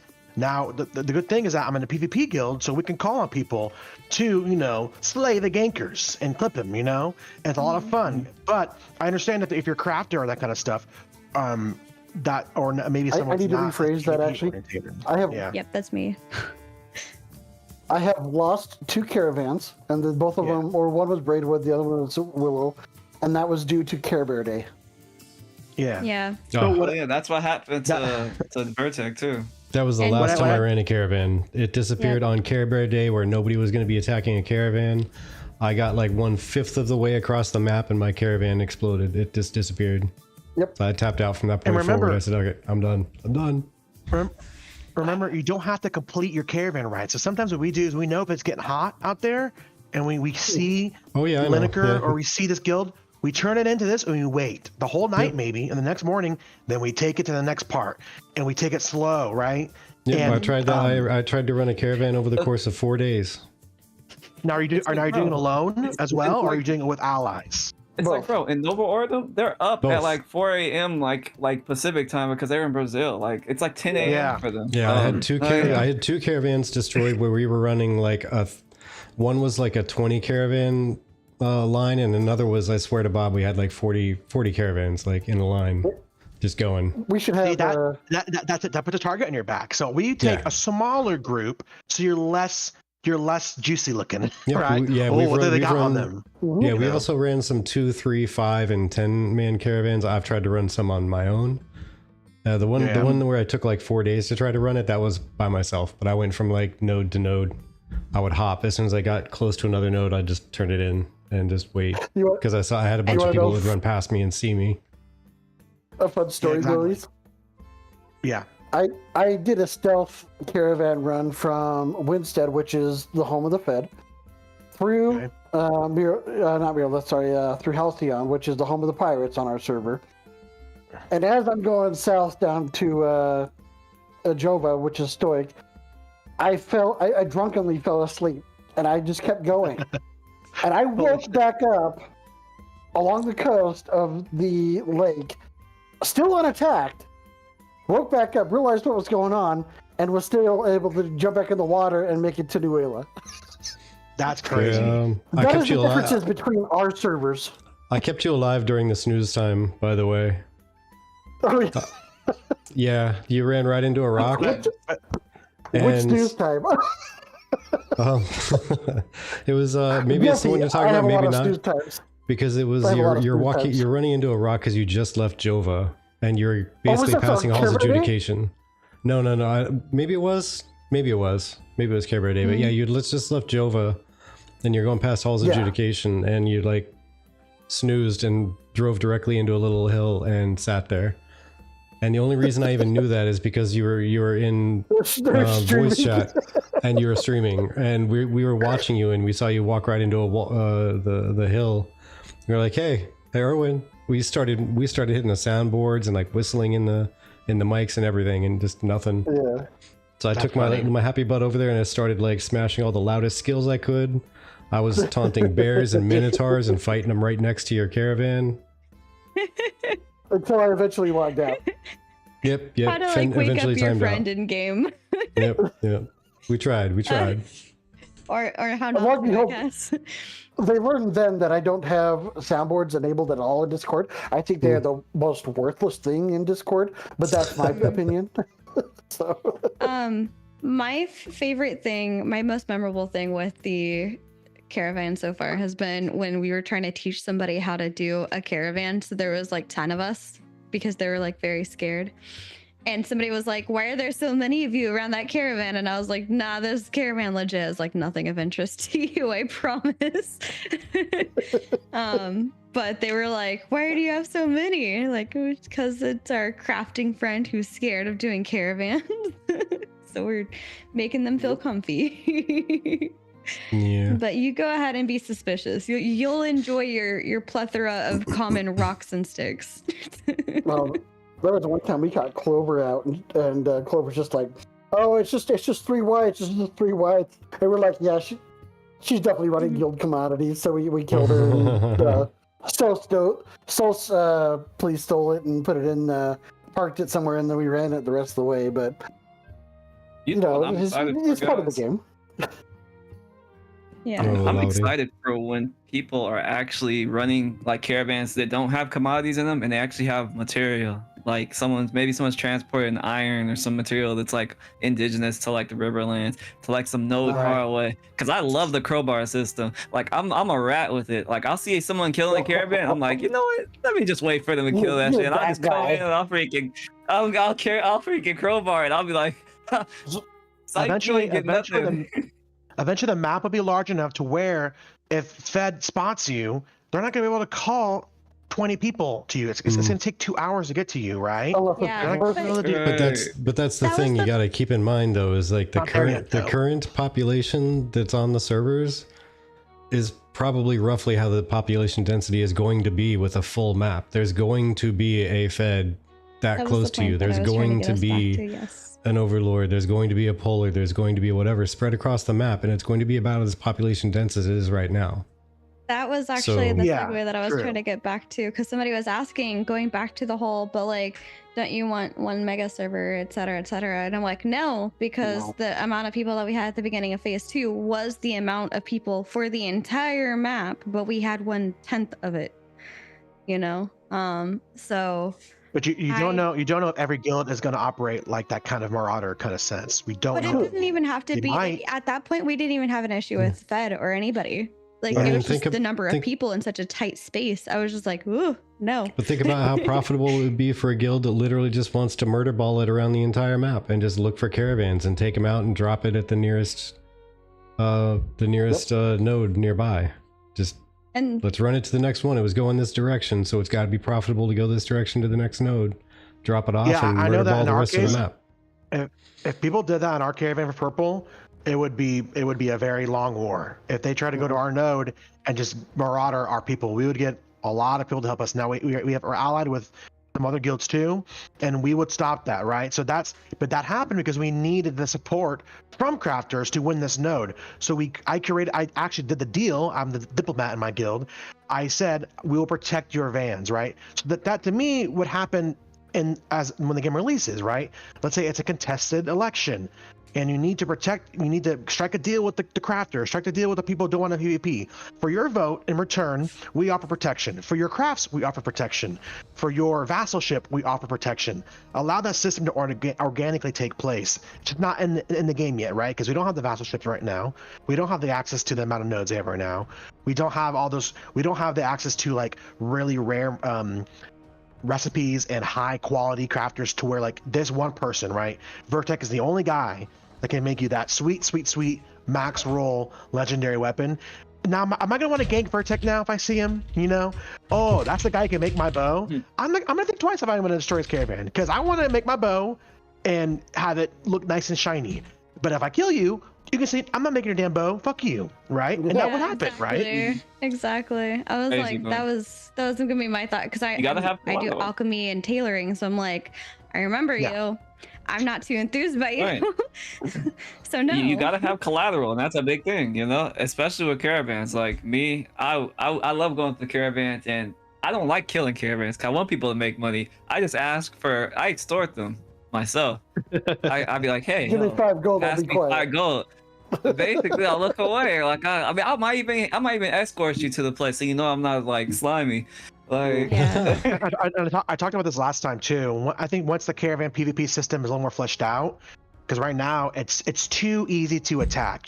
We need to fix this. They need to fix the system. Intrepid needs to fix it to where there's a reason to want to defend, right? Yeah, more incentive to defend would help a lot. Exactly. But also, if you successfully defend, it creates a more of a block to re-attack. Meaning, Crowbars so have let's to say. go. What was that? Sorry. Crowbars have to go. Oh you don't yeah. like crowbars? Oh yeah, You don't that like was hate them. that was the most I love insulting crowbars. So thing. much. That's the most I love insulting way I crowbars. lost a caravan. Yeah. There's a group of actual pirates. They rolled around. They slayed me, and then they took down my caravan so quick I didn't even bother respawning because there was no point. It was dropping so fast in health. And when they got the caravan down, they literally crowbarred and ran. Really? That's it. They were just I out had a for blood different and situation. taking out somebody else's caravan. That was it. Yeah. I had a different situation with that because like someone killed my caravan. I think it was Nova Ordum or something like that. I killed one of their caravans because it was me and the homie killing the caravan. They had people on shore in the freaking tropics, obviously the Nova Ordum. I come back, and obviously I don't have enough people to stand up against Nova Ordum, so I let them kill my caravan, and I crowbar my shit, and I walk away, and they don't get anything for it. Like I think it's great. It's a way to for the little man to have a chance. Yeah, I'm I think sorry, that- Chloe, as I talked over you. What were you getting at? Oh, it's all good. It's all good. So the change I want is I want an attacker's functionality in caravans to function like the corruption system. Not that you don't get corrupted, but if you are killed attacking a caravan, you respawn once at the Ember Spring. Now, if you attack again, it's going to push you back further and further and further away. So it disincentivizes just people throwing bodies at you. That happens so much in caravan runs with these Zerg guilds. They will throw bodies at you constantly. And it gets very annoying, and there's no skill expression. It's just whoever has more bodies to throw at you wins, right? So I would really like if he did that, so you could allow those smaller skirmishes to take place. So our guild, we have good protection from really good PvPers, maybe in this caravan run. They wipe this 10 group of people, and they're 5, and they keep wiping them. Those people can't keep recalling more and more and more and more every time. If you kill us again, and we kill you again, you're going to respawn a new Ayla, and we're all the way in freaking Winstead. And it's going to take you a nice 20 minutes to get back to us. By that time, I can already turn in now, and you're screwed. Right. Those systems need to come in place to make it so it's not as easy to attack. When you want to attack that caravan, you need to see, I need to make a conscious decision. Is this something I'm going to do? And not just I can do whatever I want, right? Yeah. It needs to be a conscious decision to where if I'm attacking this, I'm going to be kind of committed to this now for the next little bit of time. It's just not like that right now. I think a longer, like, instead of that. yeah, a spawn timer, a longer duration death. Exactly, Yeah. that too, a spawn timer, but I think also should function like the corruption system too, where it pushes you back to further and further Ember Springs. I also would like that if they used to have the system, they got rid of already for some reason, they fixed it out, to where your caravan regen. I really like that if you are not attacked, you regen pretty fast based on your armor and your caravan. Right now it's gone now, but if you are successfully defending, your caravan is going to be getting healed to where it just takes more and more to be able to take that thing out. and that allows more of a risk for the attackers, because no risk attackers now. It doesn't matter. They'll just grief you and take your shit, and it's really boring, right? So you need to have more defense. You need to be harder to attack, so meaning you spawn further and further away than where you die. And that will allow people to actually successfully do these runs who are not able to before, I think. Much easier for them. The current reason it's disabled, and it's still like on the chopping block as to whether they're going to keep it or alter it, is because the regen, it was persisting through damage. Yeah, exactly. That kind of got goofy, but yeah, I liked when it was out of combat. I remember the Chinese guild. I ambushed us, and they're not very good. Sorry, Jufeng, they're not very good, and we got called out on the river of Carfin. It was me and 3 people in purple, and it was 15 to 10 Chinese try to kill us, and we wiped them, right? And then our caravan kind of regenerated health, so it felt really good being rewarded for wiping these guys, because we were able to keep moving the terrain, right? And instead of just them throwing bodies and chipping it down one by one until it blows up, it allows us to reset the fight, keep going, and we won. We won because they weren't able to just mass zerg our caravan. So I wish it was more like that in the game right now. That's a huge mental boon too, because they come back up, they're getting ready to attack, and then they're like, oh, it's at full health. Well, then we either don't have enough damage or we're already fucked. So let's skedaddle and we'll get the next one. Yeah. But I think that there's definitely like a lot of things that still need to get worked on, and I'm hoping that they take this like player feedback, because I mean there's myself with Sinflow in the chat here and Wizard as well, talking about like our lack of love for crowbarring. But I hope that they take all of our feedbacks, be it written or even verbal and video wise like this, and I hope that they kind of see where we're coming from with these things, because while some stuff might seem like good risk versus reward items, I feel like there's some that are better on paper than in actuality. And I think that that's the whole point of testing, is just testing this out, getting a feel for this, giving them our thoughts. If they take it, cool, that's awesome. If they don't take it, then it was clearly a bigger design choice that they have, and maybe they'll come around to it. Maybe there's a bigger picture we're missing because we only have part of the puzzle piece done, but they see the whole thing. So I don't know, I'm really excited, and it's really awesome to have people be able to do PTR and have you guys jump in with us and chat with us on your thoughts as well. It's one of my favorite things about having a tavern talk. So thank you so much for giving us your time on that. It was fun geeking out. Yeah. Thanks for joining. I hate to cut it short because we have a lot of really cool conversation happening, but I gotta pack, and then I gotta get on a plane, and I think I have to leave in like 6 hours. So 6 hours to nap and pack. Oof. And I'm finishing up laundry, so he has clean clothes for his travels. So that's where I snuck off to earlier. Safe travels. I don't save. I save on the plane personally to have it go by faster. Well, I'm going to as well, but I got to go direct. As soon as I land, I'm going into work, like from the airport going into work. So it's also not a very long plane ride. So yeah. Dang. So I'm gonna get probably 2-3 hours of nap here. I'm gonna get the Uber. I'm gonna nap for 2.5 hours on the plane, and I go right into work. And I'm gonna die when I get home tomorrow. Pass out for a while. The hotel, yeah. Yeah, I keep saying home every time I'm there. I'm like, get home. I'm just clarifying for everybody else because I understood. She knows my brain by now. It's the hotel away from home. Is your home the hotel now? It feels like home. I mean, I at least get the same hotel every time, so I recognize it and I go, "Yep, this is the same place. It's a different room, but it looks the same." I'd be reserving the same room. Yeah. But thank you guys so very much. I hope you enjoyed hearing everybody's perspectives, and thank you for especially Glowy's, because I kind of suckered the rest of these people into coming down with us because they're already up in VC with us. But thank you for reaching out and wanting to be a part of this. That means a lot to me. And for everybody in both chats sharing your thoughts and opinions, this is very much a tavern for you to share your perspective and what you think on things. And everybody's opinions are welcome. We'd love to see your perspectives, and it helps us understand better what everybody else is thinking and kind of being able to explain different viewpoints. So yeah, Vertec, I leave it to you. And if anybody has any guilds they want to shout out while I look for somebody to read over to, feel free to do so. Erwin's part of Nexus. Got that one. Yep. I'll shut Vertec, out can my I, guild. Yeah. Just shout out, Glowy. Yeah, send it. Oh yeah. I am Glowy's right. I'm a bard dude. Been playing Ashes for a long time now. Actually, pre-alpha, A1 as well.